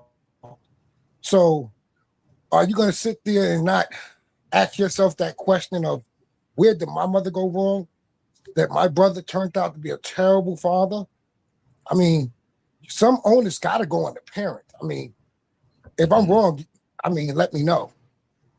No, you're not wrong at all. Like when I first got my brother's kids, now mind y'all, this was in 2014, right? My nephew and everything, he had his father in his life, which is my brother, and he asked me to get them when CPS came, and I was doing me, like, hey, my son, he's graduating from high school and everything, one of my kids, and it fell in my lap. So guess what I did? I didn't deny Man, God damn. Would you address what the brother said? Would you address, please? God damn. Well, come on, man. What y'all want me to say? God damn. Look, direct. Okay. We want answers, Mr. Williams. We want answers. So we don't want you playing this game, man. I told you. Guess what? I told you. Hey, give him a break. He was an oversexed nerd in high school. Right. I took the kids. Right. You were simp. The kids. Right. That's what it was. That CPS came to me. My brother came to me and was like, "Hey, we can't do this shit. This is what the fuck I did." Is he answering the question? What the fuck I want? Like, damn. You know what, y'all? He might actually be a nerd because almost every answer to every question y'all ask him is, our whole universe was in a hot dead state within 14 billion years ago. No, it's just the fact. Look, CPS called me. He don't get jokes either, Tommy. He don't get jokes. The earth began to cool, the autotrophs began to Jew, Neanderthals developed tools and built a wall. So, Tommy, math, science, history about rattling the mystery. It all started with the Big Bang. So CPS asked me to get the kids. And I said yes. Is that good enough? He talked through your joke. No, we need a Gilbert and Sullivan now. Go ahead, put one on. Even when I said I got the kids, y'all still push this shit. It's bullshit. It's kind of lame. Because hey, you know what, brother? Yes. You want to blame? Look. Yes. I said yes. Then y'all were like, "Well, what happened?" No, you did not say yes. What happened? He asked you. The fuck I did. No, you didn't. No, you didn't. Stop being weird. I said brother, we trying to get hold on. Let me speak. I've been quiet. Let me speak. Okay. Mr. Wick, he asked you, is your mama to blame for your brother being a piece of shit? You gave us a whole soliloquy about some other shit. We don't want to hear that shit. Just say yes. No, my brother made a choice to be a piece of shit. So then he asked you, he said, at what point do the parents be to blame? Do you agree with that? Hey, if you get taught everything, so how could you blame your brother, but you won't blame your mama for your brother being a piece of shit? Hold up, excuse you. Hold up, you asked me a question. Now I'm gonna tell you. Let's see if he can give us one. If our parents raised us correctly and everything, we make our poor decisions. That's not on our parents. That's on us. Oh, that's very nice and concise. Anybody else got something to say to him? All right, let me tell you something. Napoleon, you haven't spoken. Did you have anything you wanted to say or add? Oh, that guy that was cussing a lot in the background, that was me. Calling him a nerd and all this stuff, saying he wasn't, saying he can't dig his ass a hole, can't answer a damn question. That was me. So, yeah, I've been running my mouth. Okay, lovely. I mean, I could ask him a question and see, Playboy, what is 2 plus 2? You gonna do this? Nope, you can't answer that one either. Okay. Oh my God, I did not sign up for this shit. It's 4, but look, it's 4, but okay. So then, what you gonna do? 5 plus 5 is 10, and 10. You could have just said you could have stopped at 4. You could have stopped at 4. You could have stopped at 4. What is 100 times? You know, I'm sorry. I really wasn't trying to get him to just really do that. Hey, wait. He can't. Hold on, now wait 1 second. Y'all wait 1 second. By the token, hey, Tommy, that was. Hold on. When Tommy is speaking, be respectful. By the token said his new nickname is William Filibuster Williams. Oh, I don't mind that at all. William Filibuster Williams. No, but let me tell you something. No, William, I do want to do this, though. I do want to try to get it to some semblance of coming back, because that was a really good question the person was asking. They were asking, even when it comes to your brother, do you have any understanding of why your brother chose to be quote unquote a piece of shit? Do you don't think nothing bad happened? You think his childhood was perfect? Because I heard you talk about your mother, but I didn't hear much about your father.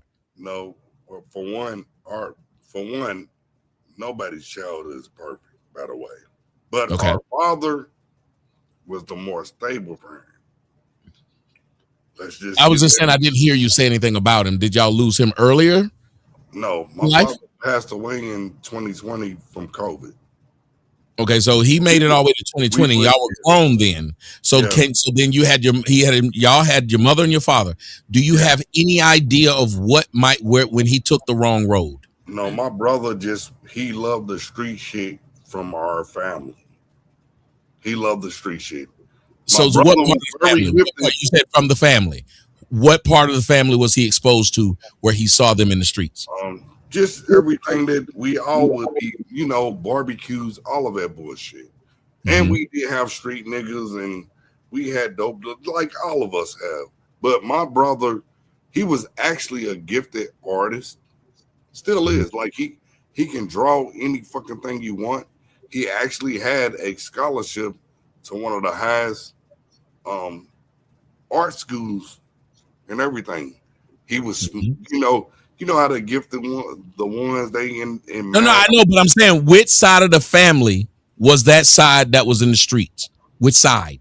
Both of my mother's side and my father's side. So if he turns out that way because there's a whole bunch of people in your family that way, is he really that bad of a person? If y'all already had other people who were bad like him floating around to the fact that kids got a chance to see them at barbecues, at family reunions, y'all let them around the kid. Well, this is the one thing too, Tommy. The fact that we had an active father, even though he worked a lot, he did everything, but he made sure that me and my brothers, we all was straight. No, I hear you, but if I'm asking you, if I had my daughter around my child molesting family members, would it matter that I get a whole bunch of money? No, I'm asking, would it matter if I had a whole bunch of money and that I worked hard? It would matter.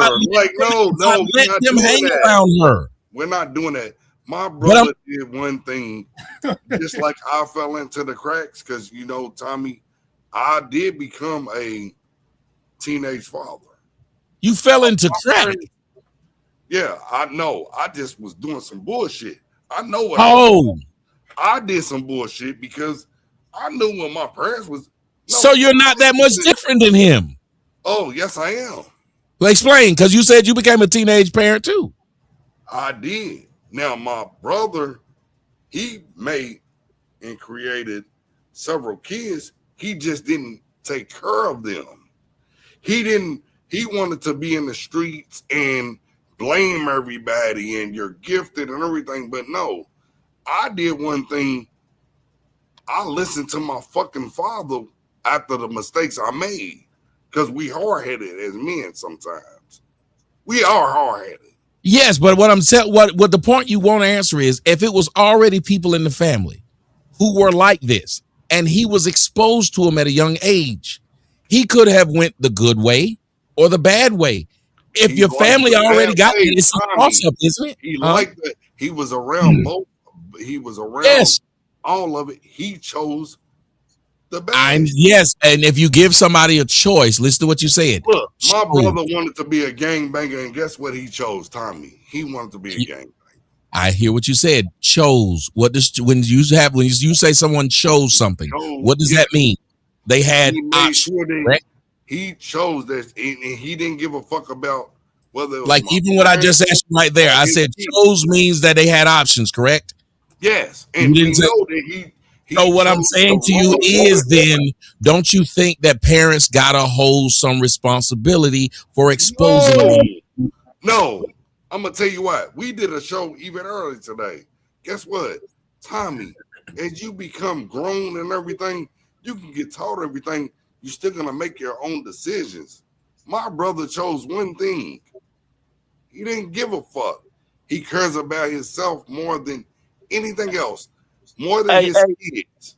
Hey, brother, you said hold up. Because y'all asked me this shit, but what I'm saying is what the fuck I've been dealing with for 12 years. My brother has always, you know what, his oldest kids are 22 right now. And guess what? One of them is the top volleyball motherfucking player in the fucking nation right now, in college.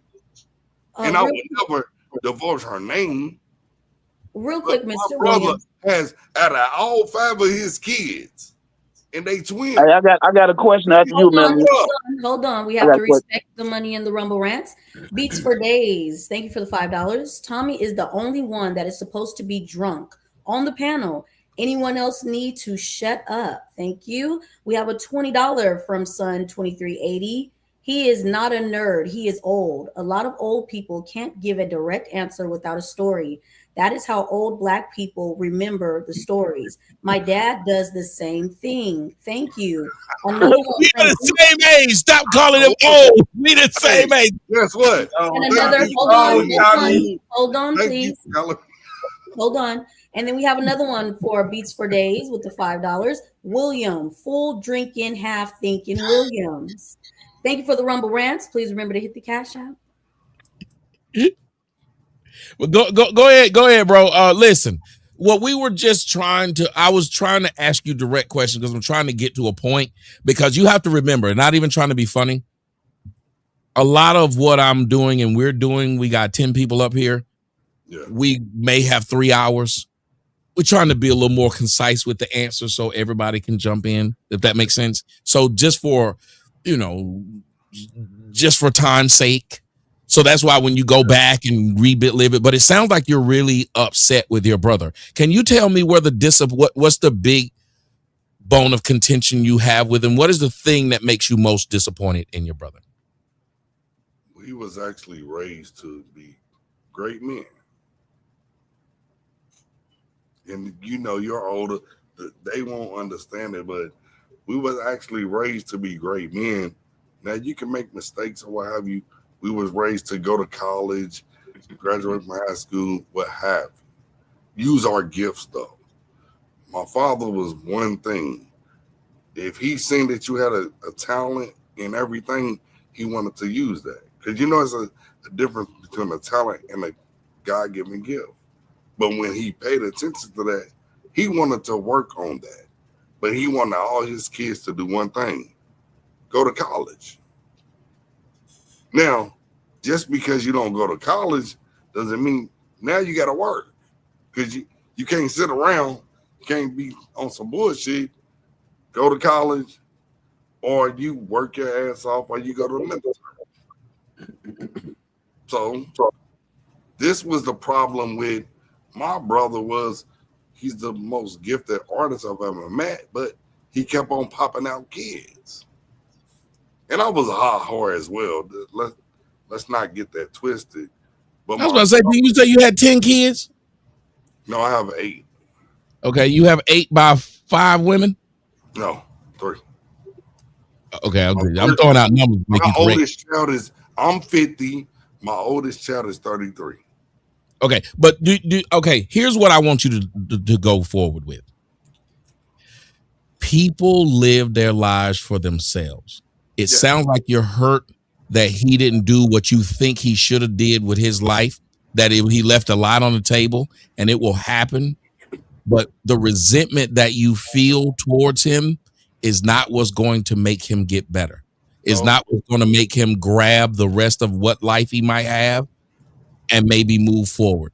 That would be a fairy tale, but no, that's not the truth. Normally, that's what you would think with brothers and everything. No, my brother has did so much bullshit that I've gave passes and everything. Because the one thing, I don't like the fact that I don't like my brother no more and I don't love him. And I'm doing this online. I've done it before. Like, no, I don't fuck with him. I don't love him. Like I told y'all, he put his hands on my mama, so I don't give a fuck what y'all talking about. Well, hold on. When you said, what this guy Crispy Leg just wrote, he said, Williams doesn't listen to the full question. Yes, I do. Answer. I do. Not you prove it right in real time before he's done. That is crazy, sir. But guess what, though? But Melanie, Jesus, I'm you old. gotta respect William. You gotta respect. You gotta respect the money, though. Look, I'm old like Tommy. Like Tommy I know, but William, just, he's reading a rumble rap. You have to respect the money. But I'm gonna, hey, yeah, I'm old. I'm 50, finish. baby. I'm 50, baby, and guess what? I don't give a shit. Okay, all right. But Tommy, somebody's disrespecting me or what have you. Now, hey, who is disrespecting you? Now, Tommy, hold up. I have not disrespected you. I was trying to read this money that I was sent. Hey, look, and I told you I was wrong on that, but so let me read it. Punk ass niggas, what they talking about? Let me read it. If you don't give, hey, look, hold on a second. If you at your job and your job is to lay down train tracks, and I can't stand trains, old punk ass train tracks, do you think I should go at your job to talk about some fuck these trains, nigga, while you trying to lay these tracks down? Or would you think that I should wait till you come home and then tell you fuck them trains? Yeah, no, you know I was wrong. So let me lay down these tracks. Let me lay down these tracks, sir. Williams says it doesn't seem like Crispy Leg said Williams doesn't listen to the full questions. He starts answering before you finish the question. Now, here's what I'm going to say in response to that. It does appear that way, and you did it in real time. It seems like what you're doing is, I don't even know if it's the anger you have towards him, because you said it's the fairy tale and, you know, you just don't deal with shit like this. He put his hands on your mom and stuff like that. But you also have to understand or even wonder, where did he even get the thought that putting his hands on your mom was okay? Two, if thou were that mad, and I don't know how many siblings you got, but he's still walking around, A, free, and B, breathing and don't need a wheelchair. So it couldn't have been that bad, whatever he did. Because I would believe if you put your hands on my mom, my other brothers would probably stomp him out. Two, he'd never come back around and we wouldn't care what he was doing. So we would never be arguing what's going on in his life. He would have nothing. We'd have nothing else to do with him. But it sounds like the way you talk, like there's still some either love that you have for him. Is something weird here. So Tommy, can I tell you the real truth, right? You done said this 4 times. You're giving me the fake truth. No, it's all real. Yeah, so I did. Yeah, so you can give it to me. The difference truth. is, you know, got a bounty, Tommy. Especially us with men, how we were raised and everything. The hardest part that you have to do is. Well, wait a minute. What's the hardest part? Damn. Our parents. No, you did. You was right. You was right on time. You did it perfect. Everybody know when I'm about to ask you a question like that, it's probably go time. William, they got you off. They got you off, and you didn't even have an orgasm. Thank you, T.M. Riley. I would love for y'all to go one for one if y'all could right now. What were your thoughts on what y'all just heard, for real? Yeah, I was gonna ask him before y'all kicked him. He said his brother always wanted to be a gang member. Are you calling us out? Just so you one know, by one, or one is just he's 10 minutes in the back. I apologize. Go ahead, guys. Yeah, how many minutes is he? He's 10 minutes in the back. Okay. Can y'all hear me? I wanted to ask him.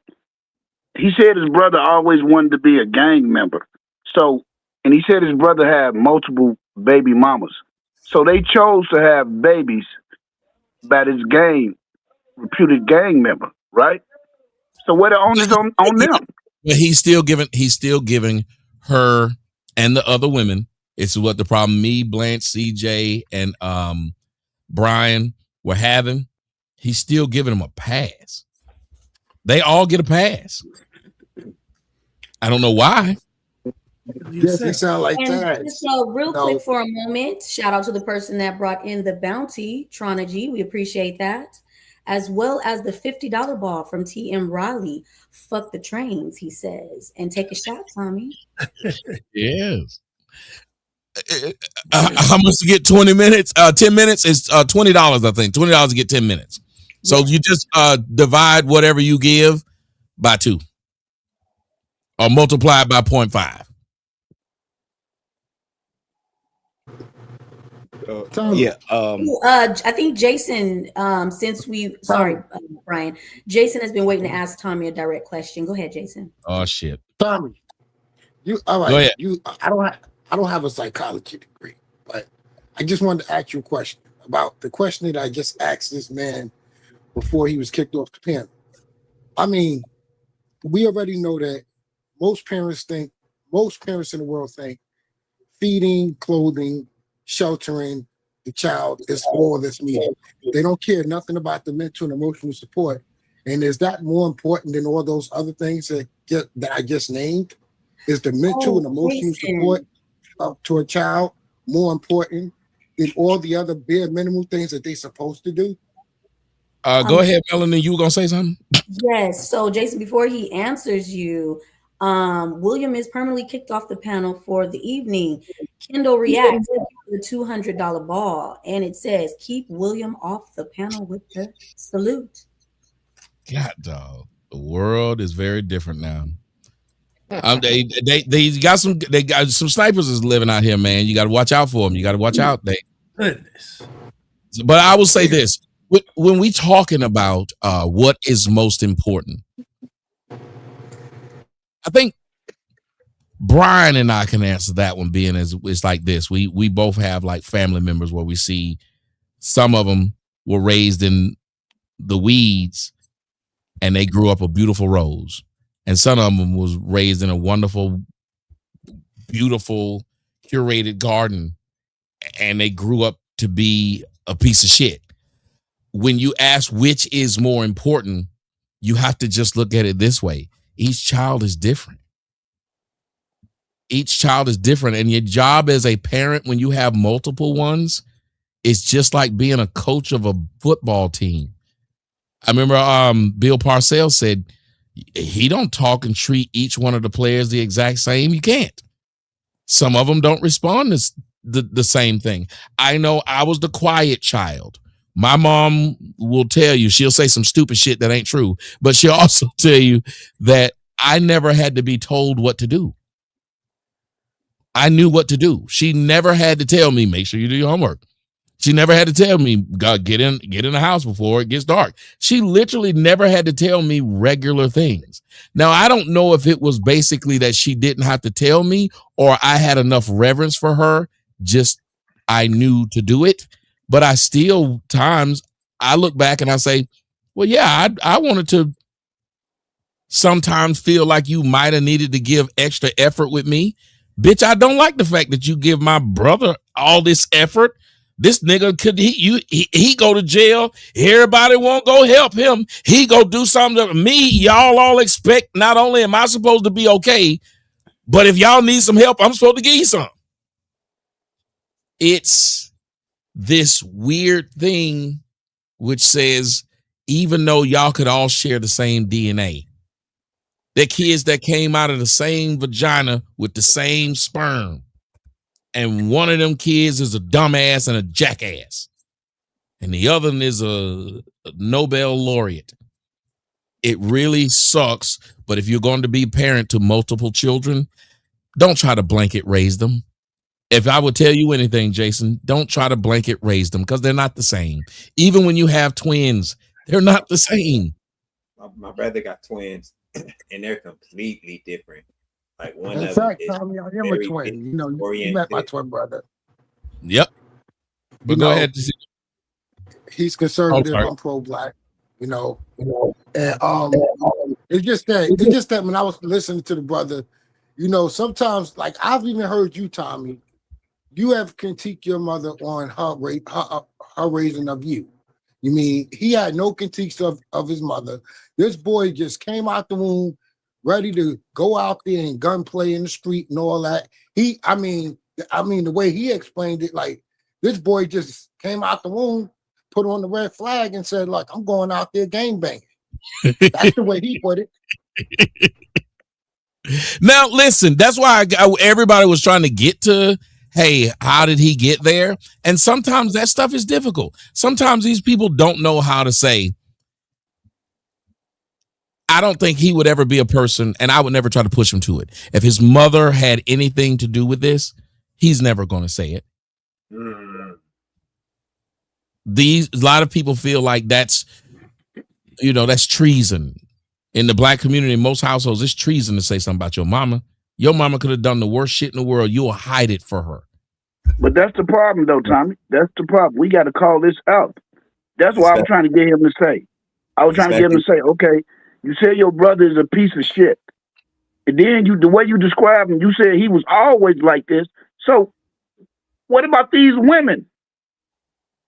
Yeah, all the women who laid with him. That is all the women who laid down with him. You can go, Brian. All the women who laid down with him. How is it that they didn't know he was a piece of shit? Yeah.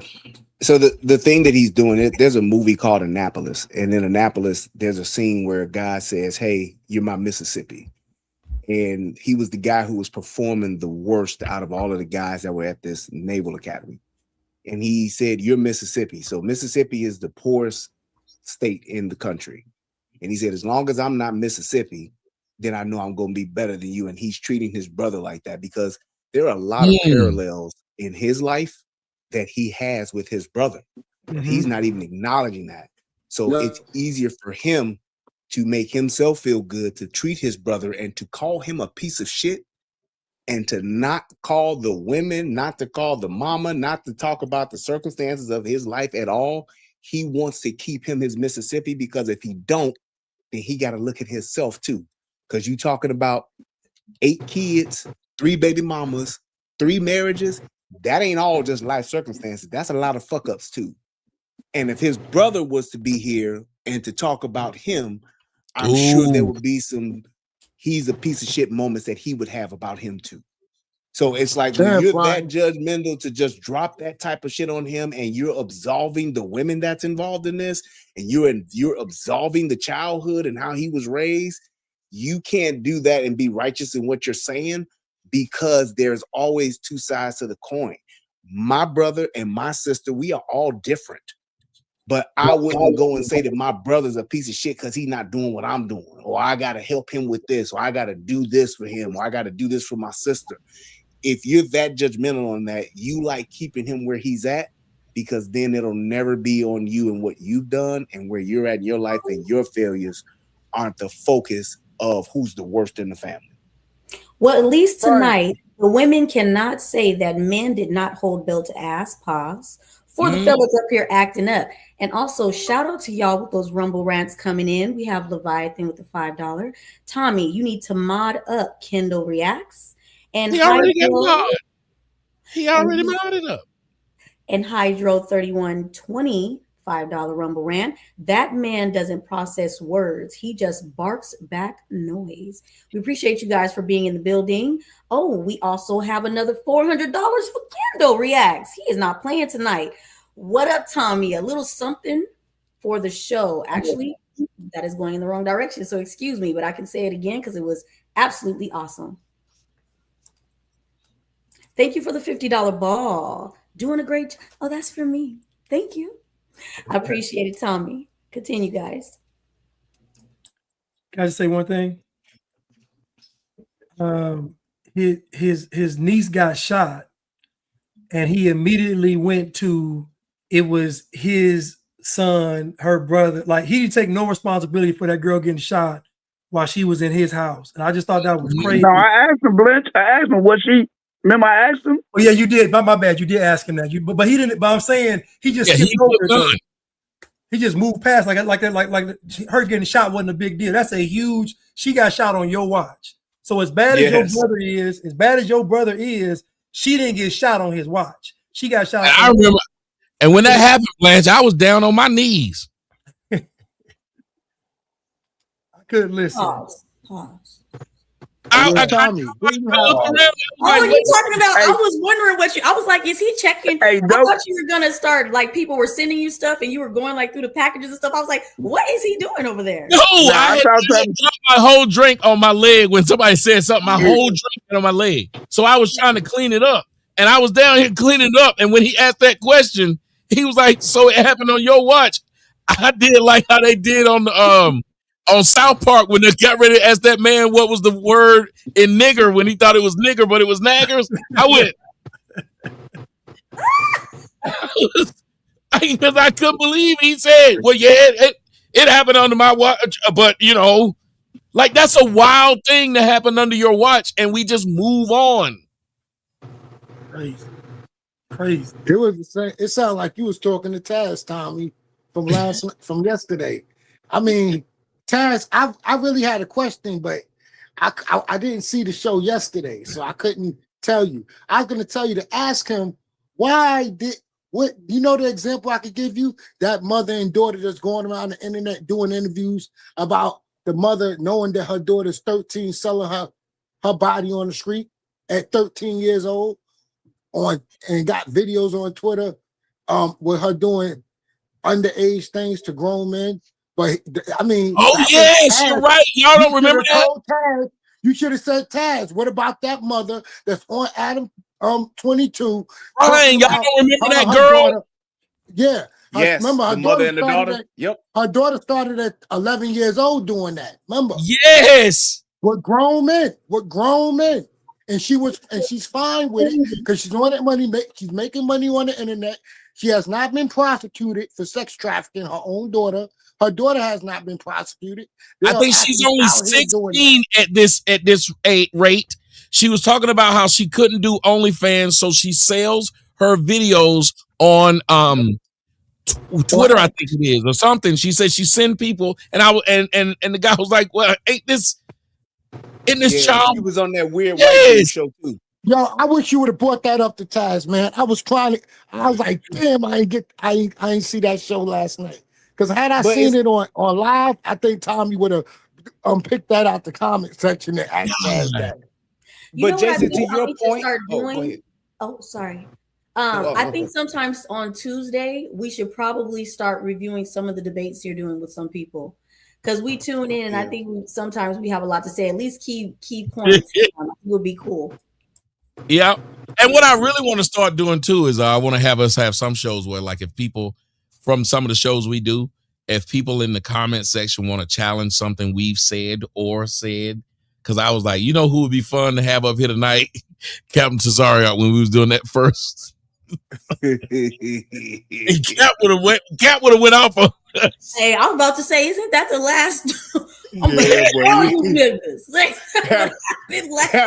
Cap might have rage quit, but it would have been fun to have him on. Hey, Cap was hell on that one. So y'all Cap would have told you that your daughter get shot, you don't get no pussy. That's what Cap would have told. Shout out to Sockmess over on Rumble with the $5 Rumble rant. Some people like to talk with no intention. Thank you, appreciate it. Hey, that was $5 he gave. I wasn't. It looks like it's in a different. No, it's Bitcoin, different currency. Oh, okay. It says USD though. It said it equals in USD. Nice. Yeah. That's what I was saying. I can't see it on my end. Oh, that's what you were talking about on Rumble when you were because you were doing like a broadcast about how you can do. Oh, that's cool. This is the first one. Shout out to you. Yeah, somebody using it. Hey, see, them advertisers work. Matter of fact, let me see if they got the advertisers for me now. Let me see. I haven't even done that. Y'all, I ain't been doing my damn job. They got a bullshit. Excuse me, they got one. Let me read this one advertisement. I didn't mean this. I have one advertisement. It should pop up on the screen there. Ladies and gentlemen, here's the advertisement for today. Freedom and safety have often been seen as going hand in hand with responsibility and proper preparation. Being a responsible owner involves commitment to being well-trained, knowledge, and equipped with the reliable safety gear. Protecting a household requires more than just equipment. It requires a focus on safety protocols, secure storage, and a deep understanding of local regulations. Professional training is a cornerstone of safe ownership. Comprehensive resources and expert-led courses help individuals develop the necessary skills to handle equipment safely and effectively, whether the focus is on home defense or personal safety. Personalized education tailored to specific needs ensures that safety standards are met. And joining a community that values ongoing education and rigorous safety practices is a proactive step towards responsible gun citizenship. This is brought to you by the 2A movement out of Jacksonville, Florida. And that are the people who, how many 2A advocates do we have out here? Here we go. Y'all stay strapped up. This is from the United States Patriot. Stay strapped up, baby. Yeah, that's right. But only when you're talking about weapons. If you're not talking about weapons, if you're talking about sex, go raw. I'm in Chicago. It's hard for me to Tommy. The 2A in Chicago. I got to get up with Corey. I got to get up with Brian to help me get my. Hey, bro. We'll talk offline. But I gotta. You talking about get your concealed carry? Yeah, get my concealed carry in Chicago. Yep. I got a class coming up. We'll talk offline. All right. Hey, let me ask y'all something. Question: how many of y'all heard what's going on with Malcolm Jamal Warner and his wife and mom? I haven't heard of it. I was Really? interested about that when I saw it on the show. Yeah. His wife is suing the mom because the trust that he had was in the mom's name when he died. Oh yeah. Oh wow. And that let me think he ain't trust that bitch. He ain't trust his wife. She gotta go hustle that box. She gotta hustle that box. She mad now. but he had told her, when I die, you get everything. Yeah, okay. But again, trust he told the wife that? Yes, but trust and will. If you don't have a trust or a will, what you said don't matter. And we don't trust them. They lie to us all the time. So all is fair in love and war. Are you okay then with her getting nothing, even though she's the mother of his child? How old is the child? I think the age matters. If she has a seed. Yeah. Well, the age matter, but I think the child was a little child because that's the one he was on the island. He was out there in Costa Rica with, and he jumped in the water to try and help save her. So I think she's like 7. I'm okay with it. Yeah, that's a little complicated, Tommy, because he got to, we were just talking about man taking care of their seed, and he do got responsibility. But can his mama take care of the seed too? Right? If he leaves it with the mama don't want to give him anything. Or maybe he should have left. He should have left enough for the kid, like however much it takes to raise a kid. Oh, not only that, I forgot one more thing. He also had told her he was going to get life insurance, but didn't. He didn't do it. See. So I think he probably of course he didn't anticipate his untimely death, obviously, but I think he probably meant she gets everything because I'm quite sure he figured he would outlive his mother, and then if something happens to him after his mother, it would fall to her. But because he's died, earlier than that, then she's the person who's in charge of the trust. Well, my girl who's a lawyer said something that made me. I said the same thing, and then she told me, she said, if he had enough wherewithal to have had that trust done back in 1996, then that means he would have had enough wherewithal to have it changed. Right. Yeah, and that's what I think that she's saying she thinks it might do it. Yes. How long were they married for? He didn't do that intentionally. How long were they married? He didn't do that intentionally. Yeah. How long were they married for? I think they had about 10 years in it. He didn't trust her. He didn't trust, but he didn't trust. Yeah, exactly. He didn't trust her to that degree because he's thinking by the time I would die, my daughter would be grown and hopefully married off or whatever the case may be. And then, yes, mama would probably be gone. And then, yes, she would get everything, which is probably why he said it. But I believe that he didn't change it because in an untimely death, I believe he figured my mama would manage my estate better for my little one. And he left it like that on purpose. Yep. Well, I got to ask you, Melanin, how would that make you feel as a woman who's with a man? And I don't know what was going on in their house, but like Brian's saying, something about the situation made him And it could have just been he was irresponsible. There's a lot of old niggas like myself that's just irresponsible. I tell my daughter all the time, I ain't got no motherfucking life insurance, bitch. If I die, that's it. You better. You ain't shit, Tommy. Well, you know, Tommy, I am a life insurance agent. Taken care of. Though. I am an insurance agent, gentlemen. I tell all these people, if I die, everything goes with me, bitch. All this shit gonna fail. All of it.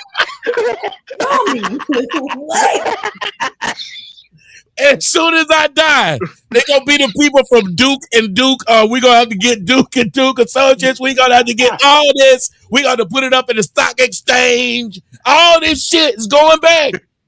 I don't know. And listen, so he might have been like me. Why would you give a motherfucker a reason to kill you? Life insurance is a reason to kill a nigga. No life insurance is a reason to give me something healthy and get me to work. So you want to know if I'd feel some type of way if he left everything to the mother? Yes, and left you with nothing. I think it would depend on if I knew it or not. If I knew that the mother was in charge of everything. No, that's what I'm saying. You just found out after all this shit he died. You get ready to put him in the ground. The lawyer get ready to read everything, and he read. You ain't got shit. I'd be hurt. But I think I don't know. I think I would be hurt. But now I'm curious as to, being a fly on the wall in the house as to why, like Brian said, or I think you said it, if he could do it back in 19 whatever, like at no point in time in between time you thought to update anything, that's saying a lot about how he really feels about you, So that's a hard pill to swallow. But y'all, the nigga didn't think he was gonna die the way he died. So I think you didn't write her in anything though. At no point you wrote her in nothing. At no point. He didn't even write her a letter on a napkin. Right. Do anybody know how old he was? He was 54. 54 when she feel like. There you go. He wasn't no young. He wasn't no spring chicken. He knew he should have got an updated trust and a life insurance policy in his 50s. This wasn't no 20-year-old, 30-year-old man. He could have just added her though. That's the thing. He could have just added her. It's just like, just like with my wife in the beginning when we first got married, my mother was the beneficiary of my insurance stuff. And once my mom hit her mid-70s, I said we need to change it. And then I changed it over to her, and she got everything. And if in the event we both passed, then my brother would be the person who would get all of my stuff. My brother Eric, he would get everything, and he would be the one to raise my children, because I had to think of somebody who was younger than me who could go on and do what I would do to the best of their ability and raise my kids. So it was like, you got to think about that. And he got married to her, and he was well in his 40s at that time. If he wanted to put her in, he could have just changed that and had her added to the trust. Oh, hold on 1 second. Somebody just said something, and you can answer this, and y'all can answer. I'm just gonna throw it back out there. Son just said, and I after reading what he said, I was like, oh, that is true. I think a lot of cops and firemen do it too. He said a lot of people in the military do this. They have went on and gotten remarried, and everything was still in the first wife's name. Yeah, I was about to say that, Tommy. I got a lot of policies where before I had kids, the only person that I did have is my mama. Now that I got kids, and now they on my policies, I still got policies out there for forming jobs where my mama is the beneficiary. In the military, before you go into a war zone and make you do a last will and testament, just in case you pass away. Whether you have a wife, whether you have a mother, whether you have a daughter, child, or anything, you have to do a last will and testament before you go over to Iraq. I did 2 of them. I'm saying, Doc, I just think, because they're just like whatchamacallit did the same thing to his wife, Barry White. Barry White never changed any of his shit. And when he died, the wife that he had been with, she wasn't on shit. And his first wife got everything. put her ass out and all that shit. She was done. She didn't get nothing. So it's like, even as a woman, it's like, I get the fact that, you know, you are trusting that, but that's something a woman, you should see that. I understand, honey, that you're doing all this and you're going to take care of me. Don't worry about it and all that. Because a lot of times men don't want to face their mortality in that regard and they don't want to deal with it. But as a woman, absolutely, you should deal with that. It's like, but that's why I wanted to ask you, Brian. Like, hold on. I would ask Brian. First off, Adonis said we having a great panel. He said he wish he could come up here, but he dealing with, you know, what's going on with his son, and he got to stay quiet on a lot of stuff. He said, but when that's over, he gonna talk. He said the same thing. What happened when Debo leave? You know, I'll be quiet. I'll be quiet. I'll be talking again. But I wanted to get you, Blanche, y'all, because y'all will give a more, I think a serious response. Then everybody else can jump in afterwards.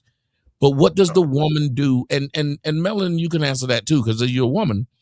What does the woman do if you say what you just said, Brian, which is she should have been more forceful with it?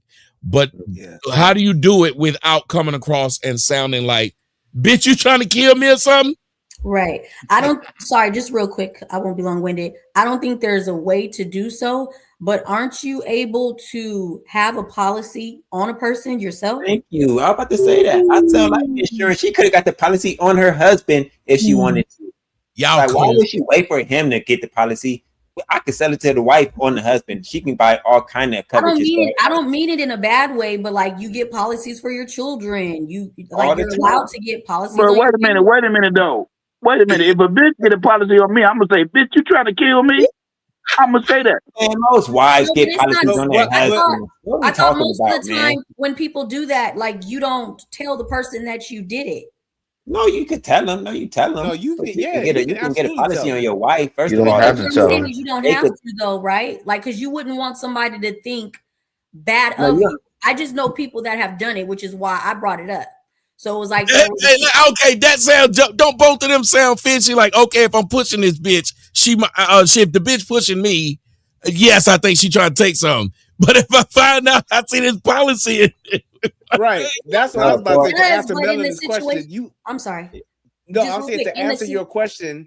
Okay. You have that. You got to have that conversation. So it's like with Malcolm Jamal. It's like, okay, honey, what happens if you die tomorrow? Car jumps the curb. Airplane, whatever the case may be, what literally would happen if you died tomorrow? And he got to answer that.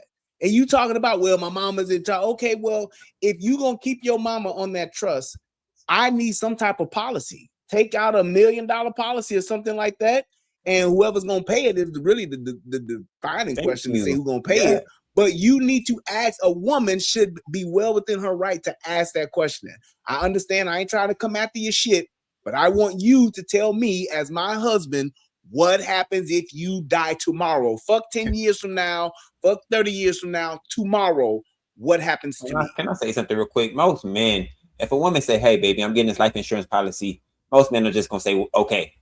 Most women are dictating those things anyway. Most men go to the woman and ask them or tell them, hey, take care of that for me. So most of the time, it's going to be the woman doing that and stuff.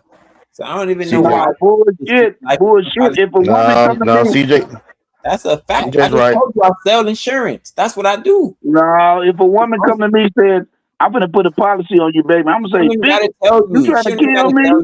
I ain't going. You are a person that can get a policy on. They can get a policy on their spouse without telling them. I gotta tell you, I'm getting. Again, that's what I was gonna ask. I don't like that possible. Yes, it is possible. The version I'm talking about, it actually was good that they had one that he didn't know about because it paid for the funeral, or else they would have been having to be out there washing cars asking for donations. Yeah. And then, and CJ, correct me if I'm wrong, once you go up to a certain level of coverage, that other person has to get involved because there may be health tests and things like that information. But I could probably call my insurance company today, my insurance guy today, and probably get maybe a $50,000 policy on my wife and wouldn't have to tell her anything. But if I want like $1 million, then she why would I know this? She's gonna have to get checked out. Well, why wouldn't I know this? Because I told y'all the story several times about how my grandmama said she got policies on all her grandkids and kids. Them $10,000, $5,000 policies, man, they gonna give you that in the guarantee. Guarantee. You know what I'm saying? So wait a minute. Wait a minute. Y'all telling me, y'all wouldn't feel no type of way if she say, "Yeah, baby, I need a policy on you." You gonna say, "Bitch, you ain't gonna feel like." If my wife wanted $1 million policy on me today, the only question would be, "Is baby, who gonna pay for it?" If she said, "I'm gonna pay for it," go ahead. Because here's the thing: if she gonna kill me, you better not miss. That's all I'm gonna say. You gonna kill the king, you can't miss. But I don't think that she would do that. But I'm just saying, if she wanted to do something like that, I mean, I can't stop that. I'm not gonna fight that. I'm not gonna fight that battle. I'm not gonna feel some kind of way about it because, like I said, I would want like my wife to be taken care of, my kids. Like she already knows the plan on what to do if I die tomorrow. If I died in my sleep and Jesus called me home, she knows what to do with the things that we have so that she would be able to maintain our lifestyle to a large degree. I know. Well, I think I know for a fact if my girl got a life insurance policy on me, that she would be taken care of because my daughter would kill her. Hey, Tommy, here you go. I would say she better be getting the life insurance policy on herself too. She'd be taken care of already. You go policy on yourself too, bro. You sharing this policy. It's a handful of niggas that's gonna have a problem with her. And yes, you gonna have to spend that money quick, nigga. Yes, you better spend. Yes, she better get on the road as soon as they write her that check. Okay. So I think this is a problem right here. They got married in 2022 and they signed a prenup. So according to the prenup, she's supposed to get $1 million plus. And then she also said he was supposed to give her $16,000 per anniversary. Damn. So she's asking for that $16,000 per anniversary money that she didn't get. I guess the promised salary of $5,000 a month for acting and as chief of staff, amounting to one. So I think the problem is that she's asking for a lot of stuff. Like he's supposed to pay her for the anniversary, pay her for the chief of staff, pay her from the prenup, and so she goes to the mother and try to handle it, privately. The mom was like, "No." She wouldn't get an anniversary of her dead husband. That if there's a prenup, why would you even dispute her? That's crazy. Well, she's saying that since she didn't get all that, it should come out of the trust, right, Blanche? Yeah, right. And that's what she's saying. Melanie, you think that's a good point of contention? She may not have to. She can fight that. No, she can fight that because it's basically she could say her point could be, well, that's what Malcolm said he would do for her. That is not what Malcolm said the trust would do for her. That's why I said he didn't add her to the trust. Yeah, them trusts are damn near ironclad. Yes, if he they damn near ironclad. You can't get none out of them. Right. That's how men can hide money. Yes, that's how you protect your estate. Yes. And if he's saying I'm working and this is what I'm gonna do for you, that's one thing. The trust is totally separate. And if he didn't add her to the trust, she ain't got a leg to stand on. She can try to fight it, but I don't think she gonna win that because that trust is just that. It's the trust and who's in the trust. So then the property that he owned, wouldn't that be up for auction then to get her what she wants? Not what's in the trust. If I'm dead, there is no anniversary. Why does she want to get paid for future? No, she said, he probably said this and then, like here's two things. He probably said it and never did it, but because they were together, she probably saying, I never asked for it or whatever because he was there and I didn't look at it that way. And now she's probably arguing it more strictly because once you realize he's dead, you get nothing. Because I don't think she'd have been arguing this had she gotten something from the trust or that he had life insurance that went to her. But right now, as it stands, she's getting nothing. And she wants 1.2, and she says she's been struggling to care for the daughter. So I'm just saying this, right? If he think about what he promised her, if he promised her $5,000 a month plus $16,000 every anniversary. Why didn't he give it to her? Because niggas lie. That's what I'm saying. That may be what he was going to give to her from his income. But he could have had it set up to where he had let's say if he had a $10 million life insurance policy on himself. If that life insurance policy is to the trust, when he croaks, State Farm or whoever the fuck he got it from, they give that check to the trust. So now the trust is $10 million richer, and whoever is in the trust, they benefit from that. She's not in the trust, so she don't have no claim to that. So whatever he promised her would have had to come from his own income and what he's providing. The trust is not him. It is a separate entity for a reason. So properties, royalties from the Cosby Show, royalties from Malcolm X. If he got all of that rolling into the trust, whoever's in that trust, they smoking cigars and they planning trips because they gonna be straight forever. But if you're not in that trust, then she's the mom's in charge of it. Unless she write her into it or gives her access to it or pays her from it, she's fucked. She ain't gonna be able to break that. But Brian, in other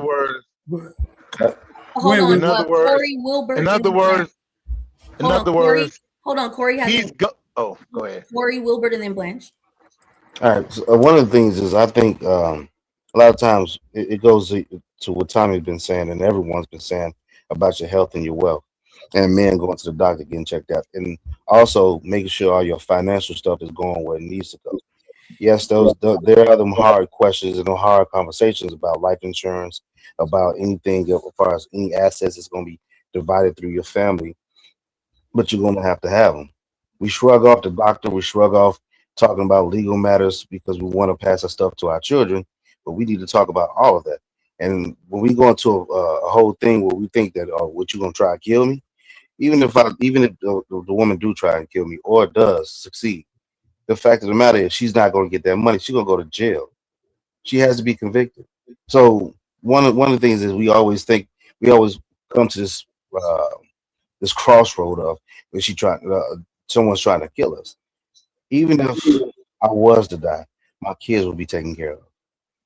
Everything goes down to them, to my wife, and helps with the bills and everything else. I have to take care of my family no matter what. And I think that's the more important thing. I don't think Jamal Warner, I don't think he switched all this stuff over. Just as much as I had to switch my stuff over because I had 2 living will and testaments, one from my first tour and the second tour. And now we got new assets, we got a different house, we got all these different things. I don't want to leave my family just out here struggling and not being taken care of. Real quick before we go to Wilbur, D. Curtis 313, thank you for the $5 Rumble rant. Let's not forget about Shira 7. Many brothers point to messages like hers as one reason they're becoming more hesitant about life insurance. They feel it's too often viewed as a personal payout. Go ahead, Wilbur. Oh, I was gonna say more of a joke. I said it's like more or less he was Ghost and she was Tasha, basically. You know what I'm saying? That's all I was gonna say. Because I mean, maybe he did do it. You know, it seemed like he was a level-headed guy, and possibly he might have played her like said Ghost did Tasha. Blanche. Yeah, I mean, I just think based on what she's saying in this article, I feel like if he was telling her I'm gonna do this and I'm gonna do that, and he didn't do it, I don't think he may necessarily trusted her financially. Because even with the $5,000 a month, I mean, think about honestly, if he's telling you he's gonna give you $5,000 a month and he never does, you're not gonna tell him one time, baby, where the money at? Like where the $16,000? Like not one time did she complain about the money. So I just feel like what he did was intentional because for some reason he was with the finances and his mother, she probably's in on it too. Like his mom knows. And the fact that they signed a prenup and he left it in the trust really tells us everything. Like he did it on purpose. Yeah, but can I say this? He must have been taking real good care of her for her never to bring it up. He must have really been wooing some shit because she ain't never asked for nothing. So she must have been getting whatever she wanted to have no reason to question. Mm-hmm. He did a good. He actually, it's on the grave. You did that. I ain't gonna play. Yep. No, but that's what I was about to say. Like, well, Didn't she kind of get played here? One, but two, by what she was asking for, didn't it sound like she didn't love him? Exactly. I don't think that she didn't love him. Somebody give me $5,000 a month, which I guess is not bad. I don't know what they may have been. No, she said he offered that. He offered the $5,000 a month and the $16,000 every year. So maybe he offered that because he knew he couldn't get her without offering something. Because I mean, we typically start offering money to bitches we think don't want us, and it's just true. We think they don't want us by ourselves. It's the same reason. I was gonna say that. Yeah, when you start selling your car, you know this is not a great car, so you start selling other shit that's on the car and other things about the car because you know it's not a great car or a great job. I think he sold that dream to this lady, but at least he was smart enough to realize I sold a dream to a fiend. But in perfect world, though, Tommy, in perfect world, you want your woman and your mama to get along. I don't think that was the situation with this brother. Because the way he had it set up. I bet they got along. Just mama knew what the plan was. She knew, right? Just think about it. Oh, y'all think so? Had money. Yeah, his mom knew. Yeah, think about it. He's had money since he was, the plan 13, is the plan. 14 years old. And his mother and them, they probably at some point or another got a financial planner and put together a trust, and they grew that over the years. And I believe that was the plan. The plan was for the trust to roll over to him, but he had an untimely death. So everything that he promised her, I believe he had the intentions on it. I mean, $5,000 a month, that ain't a whole lot of money. $16,000 a year ain't a whole lot of money if you're Malcolm Jamal Warner alive and working. Yes, he like, shit, I can do that. She living with me. I just believe that he didn't think about this, and neither did she, because now she sees what her life. I mean, just think, man, your lifestyle has taken a drastic change. She don't have nothing else coming in unless whatever the hell she was doing beforehand. And whatever money was maybe in that account could be almost gone or close to it, because I'm sure there was some level of some type of financial account she had access to, but that's probably not forever. That ain't forever money. And not much. Somebody like that, you don't put a whole bunch of money in the bank like that. You're not supposed to. And like you said, putting in that trust keeps it away from a lot of people getting their hands on it. So it's a smart thing for him to put it in there. And then when you look at the end result of it, that's only $76,000 he was promising to pay her a year. That's technically not that much money for what he would be making, like Brian said, working. 76 grand to your wife who's taking care of your kids. You probably won't feel like I'm being hit over the head with it. And she might have loved him by saying, well, I mean, I'm taken care of. I'm living in the house. We going on trips. She's not thinking he's going to have an untimely death. Okay, so can I say one more thing? Good, yeah. So the prenuptial amount was 3.4. At the time of his death, it was 6 million. So she's asking for 1.2 out of the 6. So for the mother, in my opinion, to not be willing to give her one, I just feel like the mother's like, nah.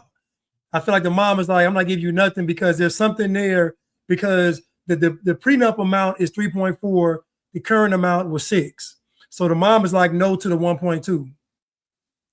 That mom is looking at that like, hey, y'all been married only 10 years. No. You gonna move on. Since 2022. They've been married 10 years. 2022. They've been married 6 years. She looking like you need to move on. 3 and years. Moving on ain't taking 1.2. Oh, yeah, 3 years. I give you shit. 3 years. I said 10 years. He died I 2025. said 10 because I thought it was 10. How old was that child? 3 How years. The child is 8 or was 8. Yeah. So they've been together 10 years. They've only been together for 3 years. Oh, hell no. No wonder. And if the child's 6, I'd say that's where I get it from. I think they've been together 10 years. They just only been married 3. Been married 3. And I believe that mama is looking at it. But I always hear men say they know when they want to marry. It took him a while to get there. Shut up. Don't you be trying to ruin my house. Stop saying these That mama we can let a girl that we with and still not want to get married for a while. But do y'all blame the mama though? But CJ, do you blame the mama? If it's $6 million, Blanche, that mama looking like 3 years ain't right. $1.2 million. Yeah. So I mean, and I'm quite sure that the mama is like, shit. I'll take my grandbaby. I'll take her. I take my grandbaby. Yeah, I take care of my grandbaby. Shit. Yeah, but the I'm prenup, not about to drop 1.2 in your pocket. but the prenup is 1.2. Say it again. She deserves something. Like even if you don't want to give her what she asking for, she doesn't deserve something. She bore his child. I think she does. I think she does, but I think the mama, and I don't know this, I'm just speculating, but I think the mama looking like, shit, bitch, you got everything that's in his checking account right now. That's all you right. Right. Everything that was in there, and that could be in the house, Brian. In the house, or that could be $750,000. Yeah. No, like that. I kind of like They cold. They cold. What about the prenup? They ain't right, Tommy. They ain't right. What about the prenup? The prenup. Hey, CJ, hold on. These niggas some incels.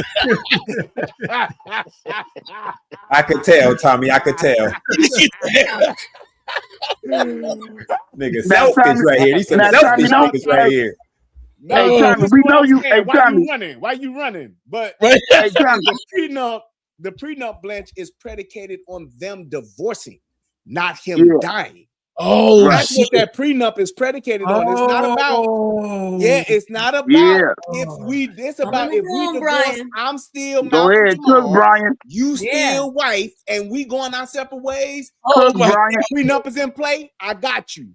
Got him. But the nigga died though, Brian. He died. Got him.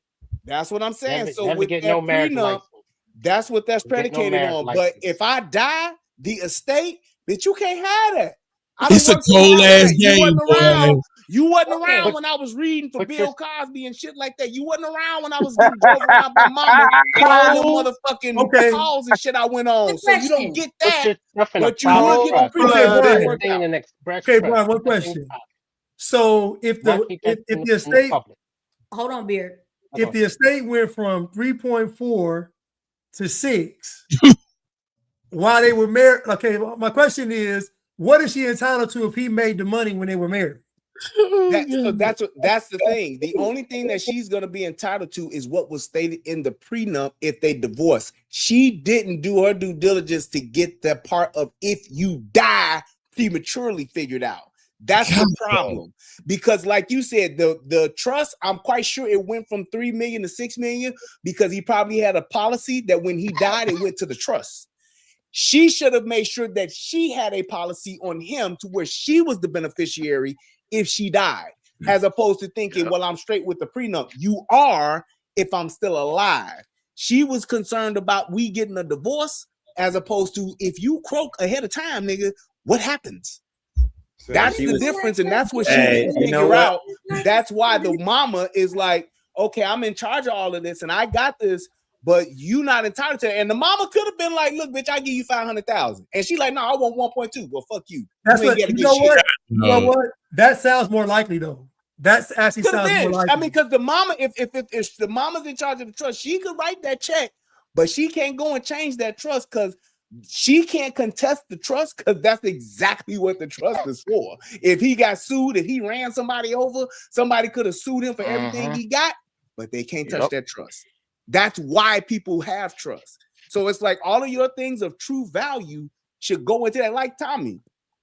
Tommy's content should be in his fucking trust. Whoever's in his trust, that's what all that shit should be. Because there's like, motherfucker, 30 years from now, 40 years from now, motherfuckers may want to look at Tommy Sotomayor and who is in charge of that content would be the person that would be in charge of the trust. Right. Hey, look, Tommy gonna die. He ain't got nobody in his trust. He gonna give it to Mr. Williams. He gonna go to Mr. Williams because they looking like both of them bald. Y'all must have ain't heard Tommy earlier what he said he was gonna do. I'm about to say, drop this nigga. Drop this nigga, Melanie. Drop this nigga, Melanie. For free now. You better watch it. Yeah, they always want to hurt my feelings. My feelings is always hurting. Protect your intellectual property, Tommy. Listen, y'all. I know this is a cold game, like what y'all talking about, and it just seemed like she must be related to Lemony Snicket's. Because she had a series of unfortunate events. A series of unfortunate events that took place on her ass. You know, no money. All this went wrong. Everything went wrong. It went. Yep. Murphy's Law kicked her ass. Everything that could go wrong for her, it actually did. That's crazy. Actually did. Yup. It actually did, man. Because it's like she has no real recourse. Because even if she tries to contest it, she gonna be back and forth in court for so long, it really ain't gonna matter. What she should have did was try to ingratiate herself, and whatever money the mama was willing to give, she should have been like, hey, because I'm telling you, the thing she want to have happen now is she wants that mama to die. So Brian, you ever hit the roulette table? I played it once. Okay, anybody that hit the roulette table, I'm gonna give y'all an example because I love roulette. Got a stack of chips. Fuck it. I'm gonna make sure I'm gonna win something. So I'm gonna put a stack on black, a stack on red. I'm gonna put a stack on 11 because it's my favorite number. I'm gonna put one stack over here under the third at the bottom, one over the third over here, and one over the third right here. I can't lose. Something gonna win. Spin that bitch. And they spin it. Right. And they get on them double zeros. You done. The one thing you don't want is double zeros. It never hits the double zeros. No. Everything on the table is gone. All the money they put on the table, gone. Unless the nigga bet on them double zeros, it's gone. All the money, and it's the ugliest thing to watch, to see them pull that thing out there and just pull all the chips off the table. Nobody won. Yep. Yeah. I can't gamble. That's what happened to her. Do it. Gambling pisses me off. As soon as you take $5 from me, I'm ready to quit. And you like me, Melon. And you like me, Melon. I hate to lose money. Yeah, I don't like that. You didn't even give me nothing. At least when I'm shopping or something, like you giving me something, like you gonna snatch it off the table, right? Like it just feels like robbery. It when it happened to you, it really does. They done pull all the money off the table, and you didn't get nothing. You mean I put all this money on this table? I didn't get shit back. Yeah. Ooh, I'm surprised people don't shoot up casinos, to be perfectly honest. I'm really lost all that shit. Yeah. Seriously. So they got, and that's just like me, right? I love I love Chicago Bears, and I've been doing the betting on the games, and every time this motherfucker Caleb Williams don't do what I say, I call him a faggot. I say faggot ass bitch. Oh, it ended like that? I thought you had right. I was waiting on the punchline too. The punchline. No, I bet you know they called it shit. We addicted to it. What's it called? Addiction. Gambling addiction. Yep. Yeah, we betting on the like FanDuel and all them fanatics. Yeah, I made sure I didn't do that because I do have I have a serious Juju said great story. I do have a gambling addiction, like a very bad one. I went out to Vegas a few times. I remember my freshman year in college when they would give you the money for school when I had an Pell Grant, the scholarship money, and I got it and they give you a check, but they were stupid for some odd reason. They give you the money and let you then pay the school. So I said, well, during the time in which I have this check, I'm going to go play cards and I can win me some extra money and then pay my school. I lost the entire thing. Wow. Tommy, damn. Yeah. Yikes. Yeah, I do that with FanDuel. It's like I'll have a set amount. And I'll be like, that's it. So them first maybe 4 to 6 weeks of FanDuel of the NFL, oh yeah, I'm hoping that parlay hit. But after that, once that money gone, yeah, that's what I'm talking about, Brian. That's why I never gamble. That's why I never gambled. I just don't. College football is a but if you hit, safer bet, in my opinion.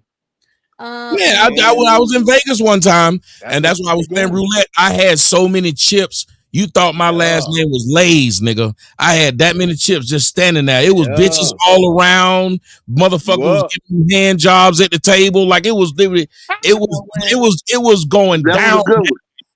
And I that just was said, a good one, Tommy. Frito Lays. That was a good one. Frito Lays. I got some more if you let me finish. So what happened was, so what happened was, I have such an addiction. I was $47,000 up. What you do? What happened? All went away. I then went and pulled money out the bank. Kept pulling money out of the bank until I couldn't get it off this one card. Went and got on another one until you couldn't get it off. Then they told me about how you can use the card and they will advance you money. They're an advance machine. So I ended up losing $137.16 for the money that I had to get out of the thing. The banks refused to give me any more money. I would have kept going. Hey, and the worst part about having this addiction is you can't sleep for days because you keep replaying the hands. Yep. It's really like I can identify with people who have like a drug addiction. They don't. The guy says it's a cash advance. I can identify with it because I could not stop. I couldn't. You ever noticed that there's no clocks in casinos? They watch the windows. And they keep bringing you drinks. You ain't got to get up. I ain't never been up like that. That's a lot. I think I've probably hit maybe for just on the parlays. I think a total is maybe been about $4,000 or $5,000, and that's what kept me wanting to play. But once I lost it, I was like, God damn. But that was all I did was win my money back. That limit. But so when you was up 47,000. What were you thinking that there was a number you was trying to hit to stop, or was you just like I'm in it and I'm riding the ride? I even did the stock market like that. I remember I was like up $1.5 million on the coins. I remember showing the people on look up $1.5 million. You remember I showed that I'm up $1.5 million, nigga? Yeah. But you never thought to pull it out and be like, I did not pull it out. You know what? I agree with you, Tommy. That's my problem. I just sit up there. I just keep it in. I should pull out. Your money is just like your dick. You just gotta leave it in there. Yep. It went there. It went there. Lauren Henry, thank you for coming to the panel. Did you have anything you want to say or add? Because we are getting ready to wrap it up. It is midnight for Tommy. Yeah, I was just saying, about the Malcolm Jamal Warner situation. It looks like it's going to be very hard for the wife to really contest all of that if it's in the mom's name. And you see, a lot of footballers are, a lot of overseas footballers have been doing that stuff because really they can't trust the women that are coming into their life. These guys are getting all this newfound wealth, and who knows what your true intentions are. So I need to have a backup plan. So in case you do something devious, then you don't benefit from it. So I just think that really it looks like she may not get much. And, people will say, oh, he sold her dream. Well, a lot of guys I've noticed too, when it comes to insurance, it's a very tricky topic for them to discuss because a lot of people just don't understand insurance terminology in general. So it's confusing to a lot of folks. So, but we shall see where this goes, though. It's very interesting. And this may inspire a lot of men to look at this situation and maybe try to move like that. Well, that was the biggest thing. And Summer said the problem is that all the household bills, debts have to be paid by the estate, not the trust. Like she can't get it. Like that trust is damn near like it. They're not damn near. It is ironclad. She can't move any money out of it. It's because what if even the house they have, what if it just has a mortgage on it? Well, if it has a mortgage on it, pretty much. Well, did they sign the mortgage? Did they buy the house together, or is it just solely? No, I'm saying it didn't matter if she lives in it though. That's her house.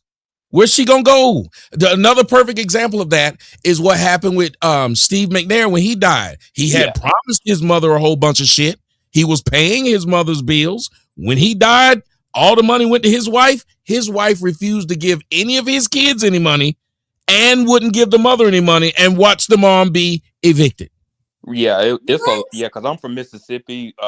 Steve McNair is a big Mississippi legend. Like, even like the school he went to, like the wife wouldn't even do anything with Alcorn State. So so it typically boils down to how everything is set up. And I think a lot of men also, they don't sign a lot of the contracts with the brightest minds or the best knowledge of what they're getting into. And this is why we have so many problems when somebody dies. Oh, we're wondering who's going to get what. I think that's the biggest issue for men, is that we don't understand what we're signing. We just put pen to paper, and then I guess everything works itself out. We figure, because they think we're gone. Let the rest of the family fight that shit out. That's how I think a lot of things are being done. I'm sorry. And I'm not sure if Malcolm's mother was his manager. I think that's what they said. Yeah, that's what I was going to say. She was in his career earlier. She was his manager, and his wife said that, like I said, she's struggling to pay to take care of the child as a single mom. And to me, I think she's doing this to get the public on her side. It just sounds so bad to say you're not giving me anything. But I just think Steve McNair mama tried that shit. That woman still didn't give her no money. No, because he got caught cheating. She out for revenge. But she said, what was I gonna say?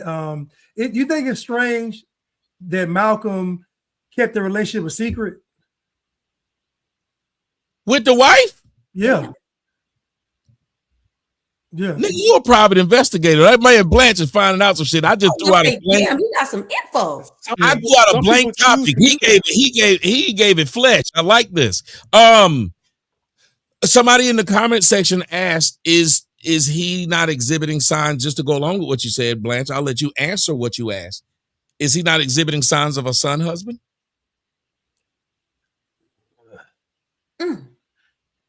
It kind of sounds like it, and I'm only saying that because when it was Regina King, public, the other girl that was on the Cosby Show that died in '98 from public, everything else was public.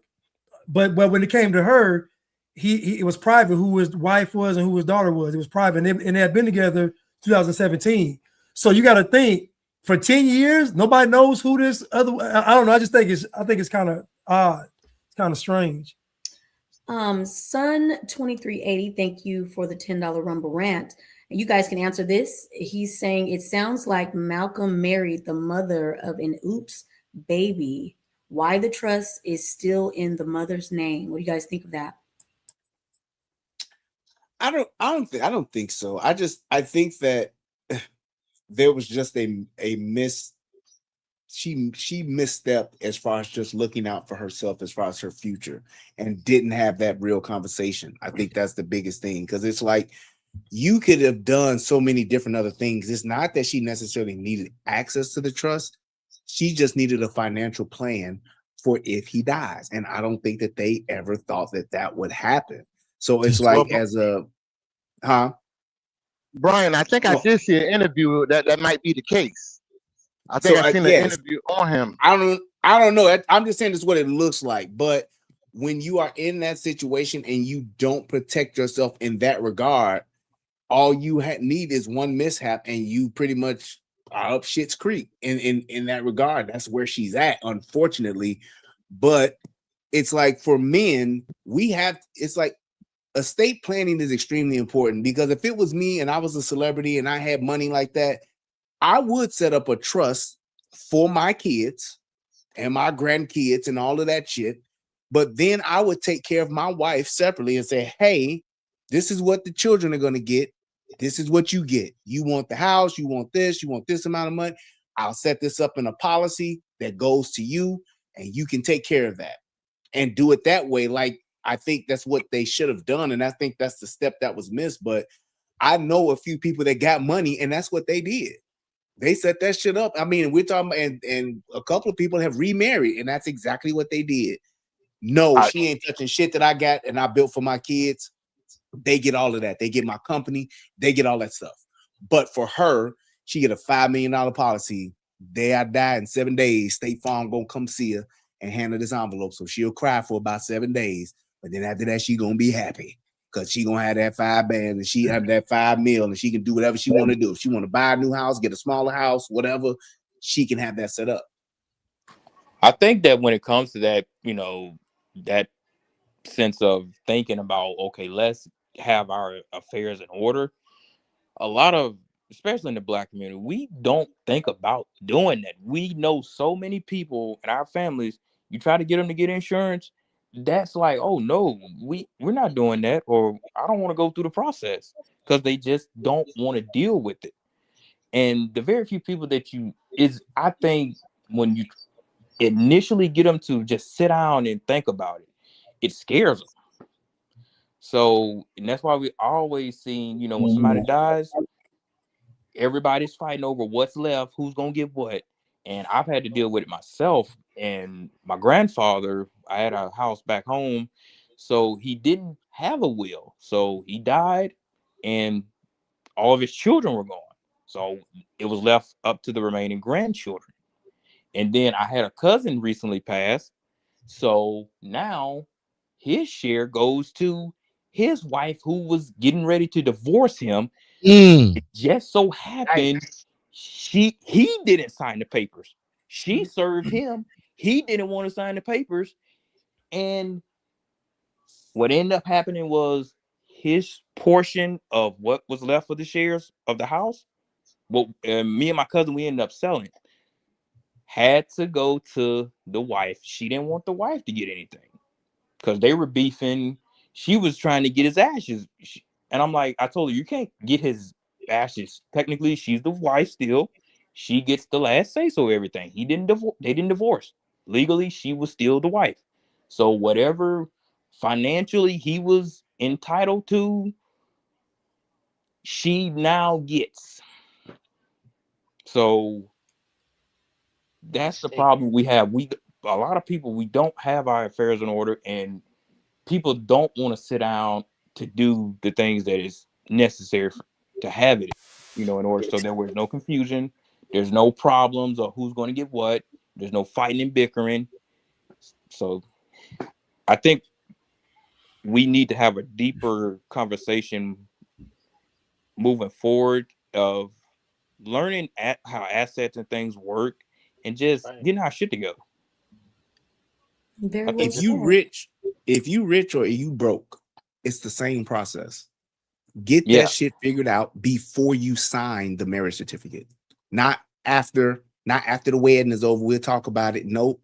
Before you sign the marriage certificate, and this is advice for women. Before you sign the marriage certificate, know what you all are going to have happen if one of y'all die. It makes sense. It's not a thing. It's just like how you got to go get tested for STDs and all of that shit before you get married. It should come along with the same thing and say, hey, if I die or if you die, I can remember someone at my church years ago, the husband died on the way to the church for the wedding. So he died in a car crash going to the church to get married, and they had to go to church to tell his wife to be, well, they were technically already married because the marriage certificate was signed, but they had to go tell her, your husband who you waiting for is not coming. He's dead. You never know what's going to happen. Have that kind of stuff already worked out before you sign that marriage certificate, so that if it does, it's a one conversation, it's one and done. You ain't never got to worry about it. And if you got money, you rich as fuck, get your shit set up to where you got that trust and set up your wife to be, whether she your first or your third, set her up so that she's taken care of, so it's nothing to discuss. And the same thing for the husband. Make sure your wife set your ass up. If she check out for whatever reason, you getting something. Okay, y'all remember, Brian, do y'all remember? Let me say this part. Do y'all remember? Didn't that happen to Paul Pierce? Paul Pierce, the girl was trying to get married. It was either him or Kevin Garnett, but the girl was trying to get married, and Paul Pierce, he called it off because she wouldn't. Yes, he turned the wedding into Stephen Jackson. That was Stephen Jackson. Stephen Jackson. Yeah, thank you so much. Jackson. Okay, yeah. Yeah, he turned the wedding, the whole wedding into just we having fun. So he told his friends, drink the bottle and shit, but I'm not marrying this bitch. Yep. He called on it off the wedding day. He's like, on you ain't wedding signed that day. prenup yet? She tried to trick him. You know, she tried to sign it. Why? You know, you can't sign it under duress. So she tried to say, let me sign it while she was crying and all distraught, but it would have been null and void if she was under duress. So he didn't fall back either. I think Stephon Marbury told him don't do it. But anyway, he got out of that. He dodged it. Yeah. I heard that. The men not playing. Y'all ain't playing. Right. We learning, young fellas. Y'all better enrichment. better learn something and pay attention. Go ahead, Wilbur. It makes sense. Final thoughts as well. Yeah. Yeah, a lot of this is unjust enrichment because a lot of people don't know the ins and outs of these legalese, and legalese is very important. Church and state, nothing to mess with, because once you sign that marriage license, the word license means permission, and a lot of people do not know that word license is a big word. It means permission. Only minors ask permission to get married. That's why they say church and state should not mix. Well, and that's why women get half and men get shit. Because that's how it was from the 50s on up. I think it's the honeymoon phase when it comes to marriage too that just blinds the men from even thinking about the business portion of how things are supposed to go. Yep. It's thinking all is gonna be good. Oh, I think I found the one. She's not gonna do this to me. How could she? Well, you always have to be on your P's and Q's, and you have to be prepared for anything. You know, there's been plenty of men that have basically got cheated on while on their deathbed, and you know somehow they miraculously made it and found out the woman was just fucking them over left and right. And also, men actually, some men don't pay attention to their finances if they're got a woman. If they're just doing everything, you know, outside of the home, you know, you leave your woman leave her in charge of your finances. A lot of them don't know what's coming in or out. And a lot of people, because I also am an insurance agent, a lot of people don't know how your house insurance is really tied into your mortgage too. So some men would, some people would miss, mortgage payments or, miss insurance payments, and their mortgage jumps from, let's say, $1,500, it might jump up to $3,000 a month just off missed payments. Now, these people are wondering, okay, what happened? Why is my mortgage rising? And some of them don't even know the mortgage probably wasn't even paid in probably 3 months. Well, mine jumped up like that, but it was when I had that bad accident and everything out here in Georgia flooded, and the insurance companies just dropped everybody. Yeah. So when they dropped everybody, your mortgage company, they rolled. They are not going to have this house without insurance on it. So they just jumped. The next thing you know, your mortgage jumped up, but it was just the mortgage company put insurance on your house. Yeah, and when shit just goes up, people don't understand how that insurance shit. It's a fucking racket. Yeah, my mortgage has went up since 2022. My mortgage has went up $700. You're required to have it and shit like that. You're required to have it, but it's basically saying we're gonna fuck you over one way or the other, pretty much. And because they're saying they will make sure that if you cut out or something happens, like just say if somebody come and throw a bowling ball and knock my whole house over. Well, the mortgage company gonna want all the money that is left for the house. They want it. So they will not allow you. Sometimes y'all niggas could have your cars and fuck around with the people who finance your car and not have insurance. You can get away with that shit or have basic coverage and they let you have it. But if you go and get, like, you say you get a Bugatti, you will not be able to have this car at all without insurance. Yep. No, That's you right. Never let you wouldn't have want it. to be called dead without insurance Yeah. on nothing like that.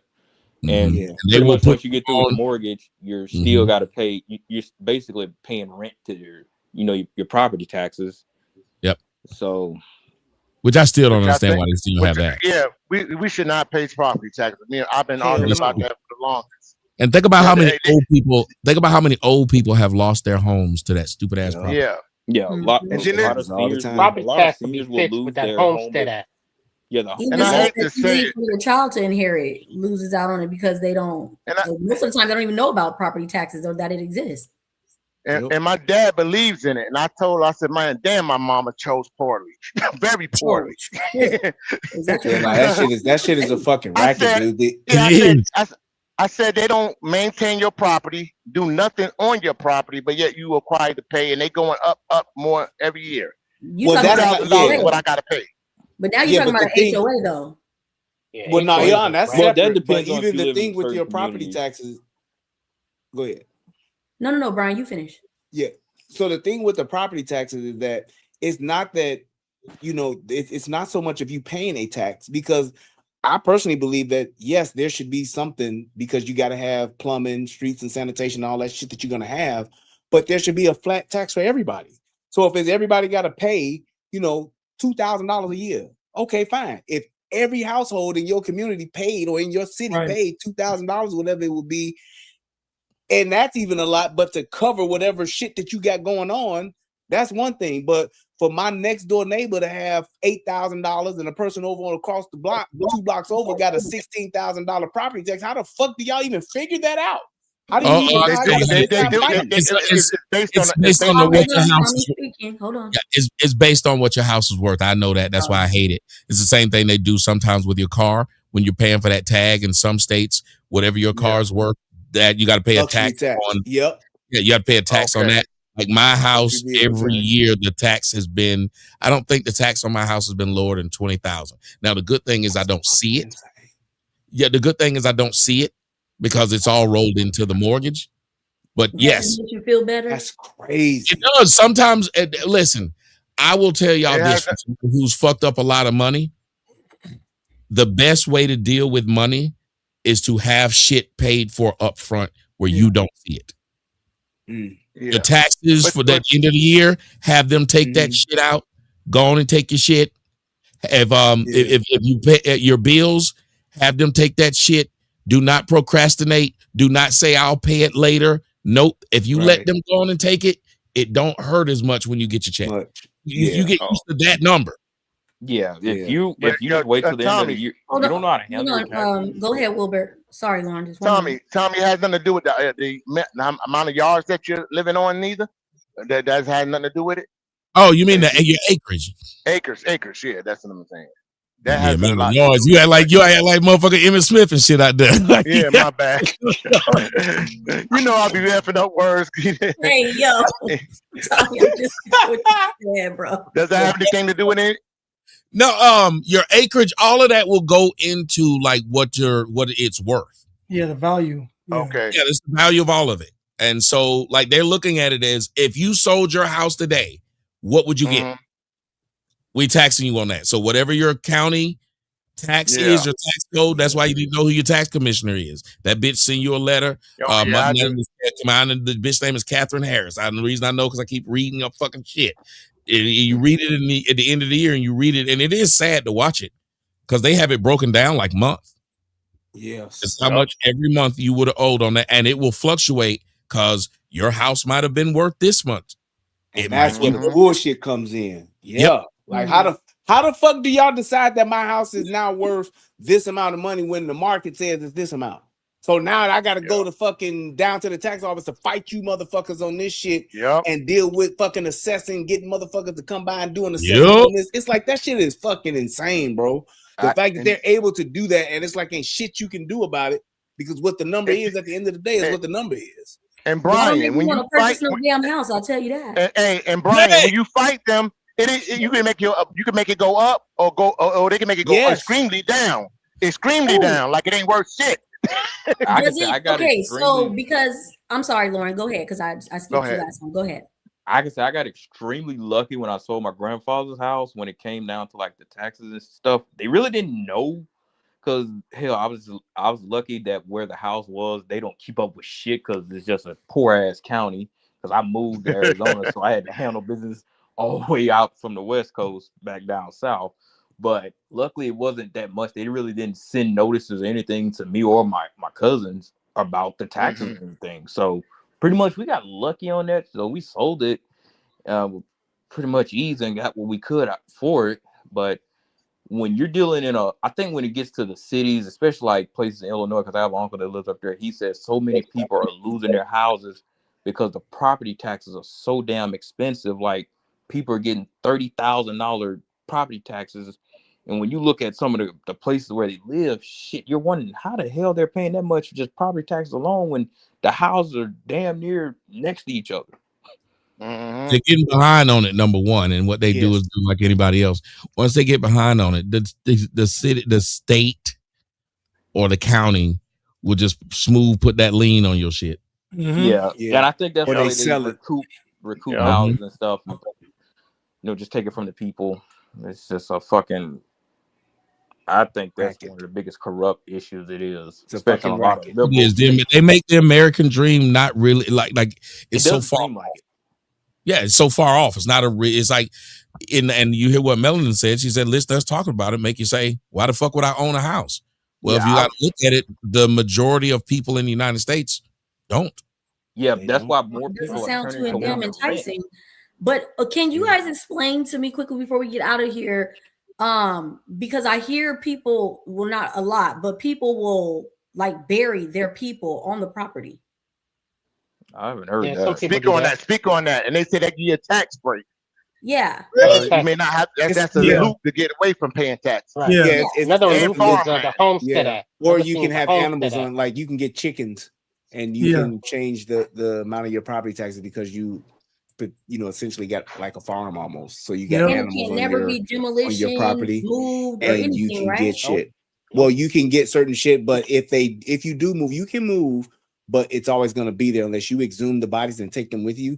Then they would be there, and then you have to disclose that when you're selling the house because there are other exemptions and stuff that you have, but people got to deal with that. So it's like, do I want to move into a house that got 7 graves in the backyard? That's not going to be appealing to the seller. To the buyer rather. So it's like that's how people. So it depends on if you're gonna stay there. If I got 10 acres of land and y'all all the way in the back, that's one thing.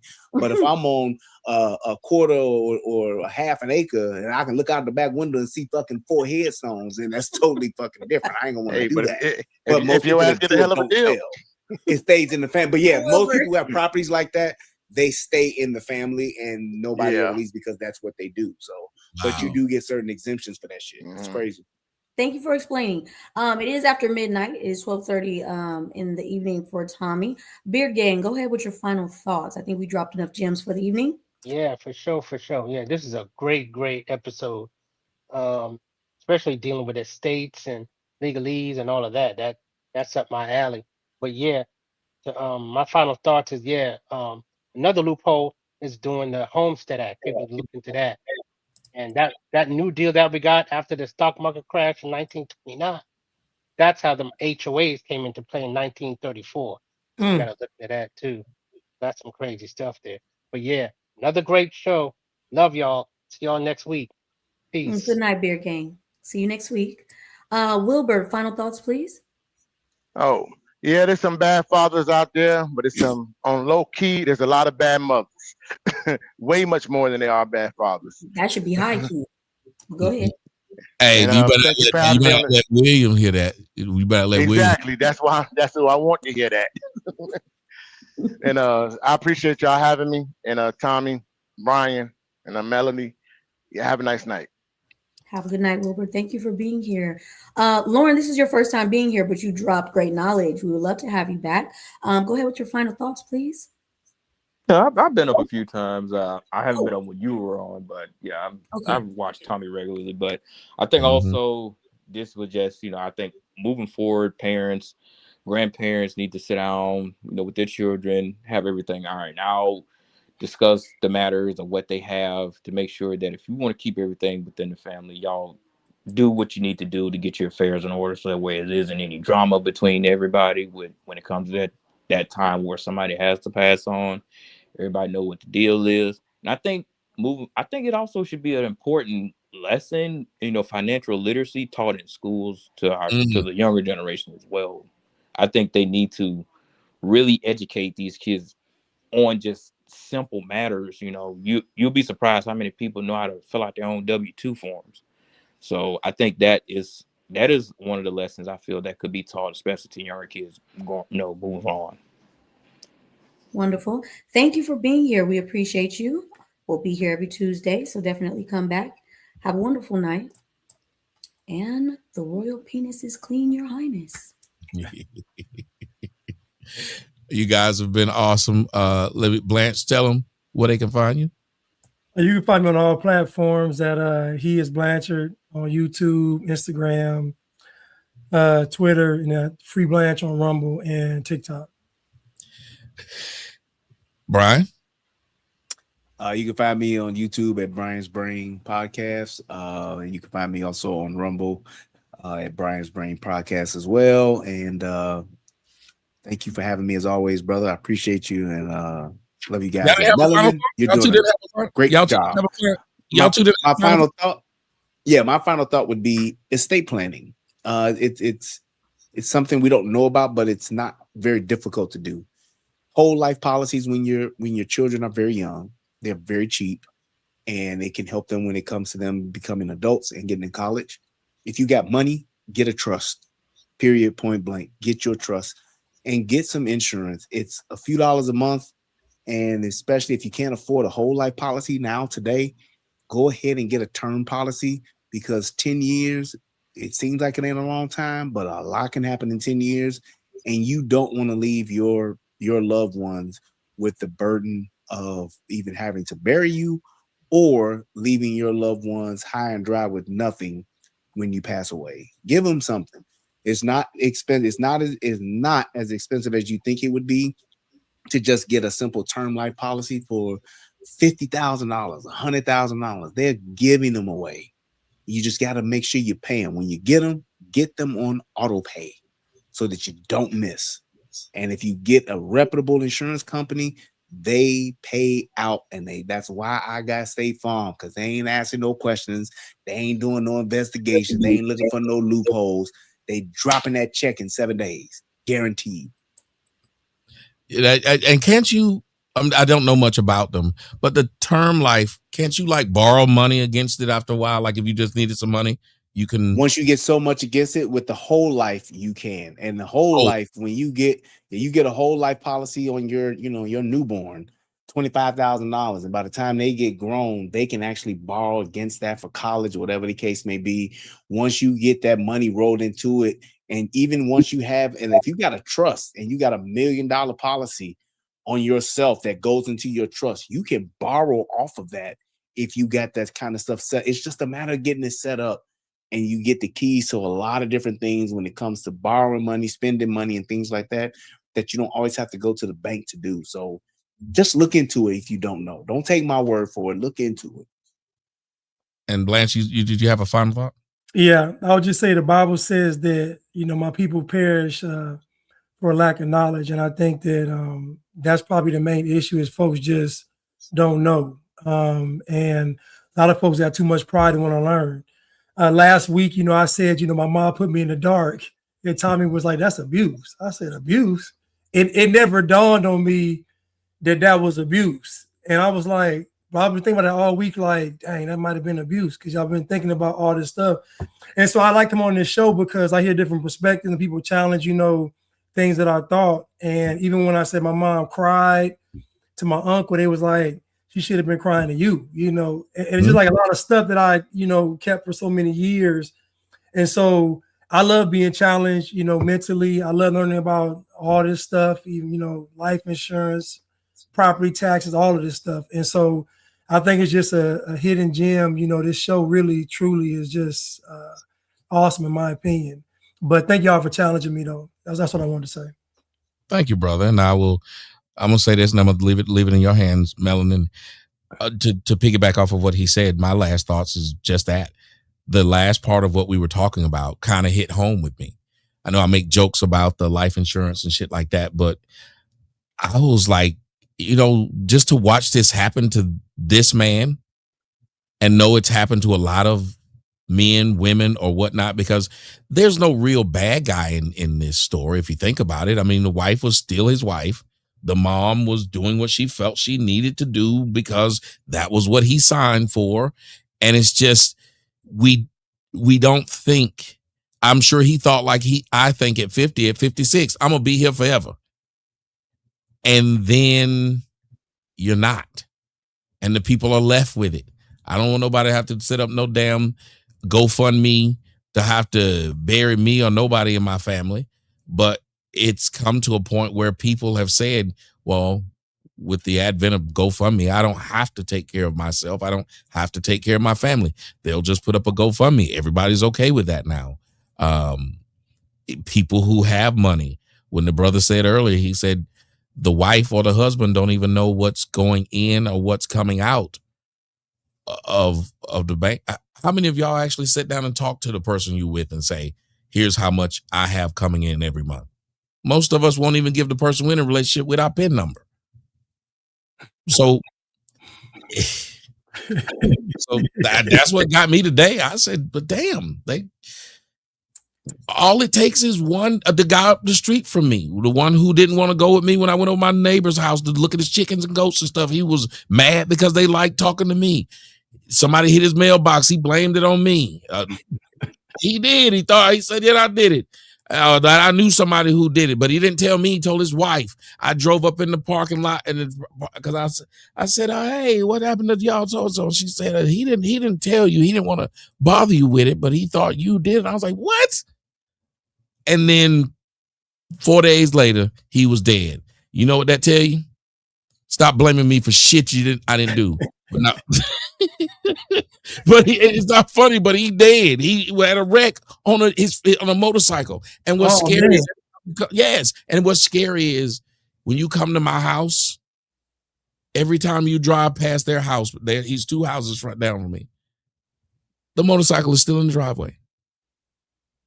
Still in the driveway. Now, I know this must be a strong woman, I guess. I couldn't look at a motorcycle. My husband had died, and they got 2 college-age kids.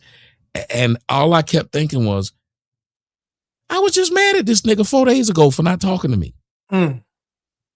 Somebody pulled out in front of him. Dead. And I guarantee you he didn't think that's how he was going to die.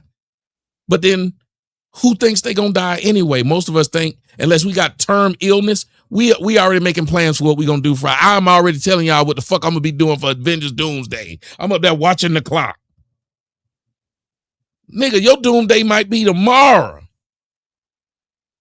That's what got me tonight. Melanin? Shout out to y'all. Here and beyond the grave, okay? Because y'all tearing some bitches up while you ain't even here no more. So I like how we is not playing no more, okay? Come correct, ladies. Come correct. Or goddamn it, if you didn't listen tonight, you might be one of them. There was so much knowledge. There was so much laughter.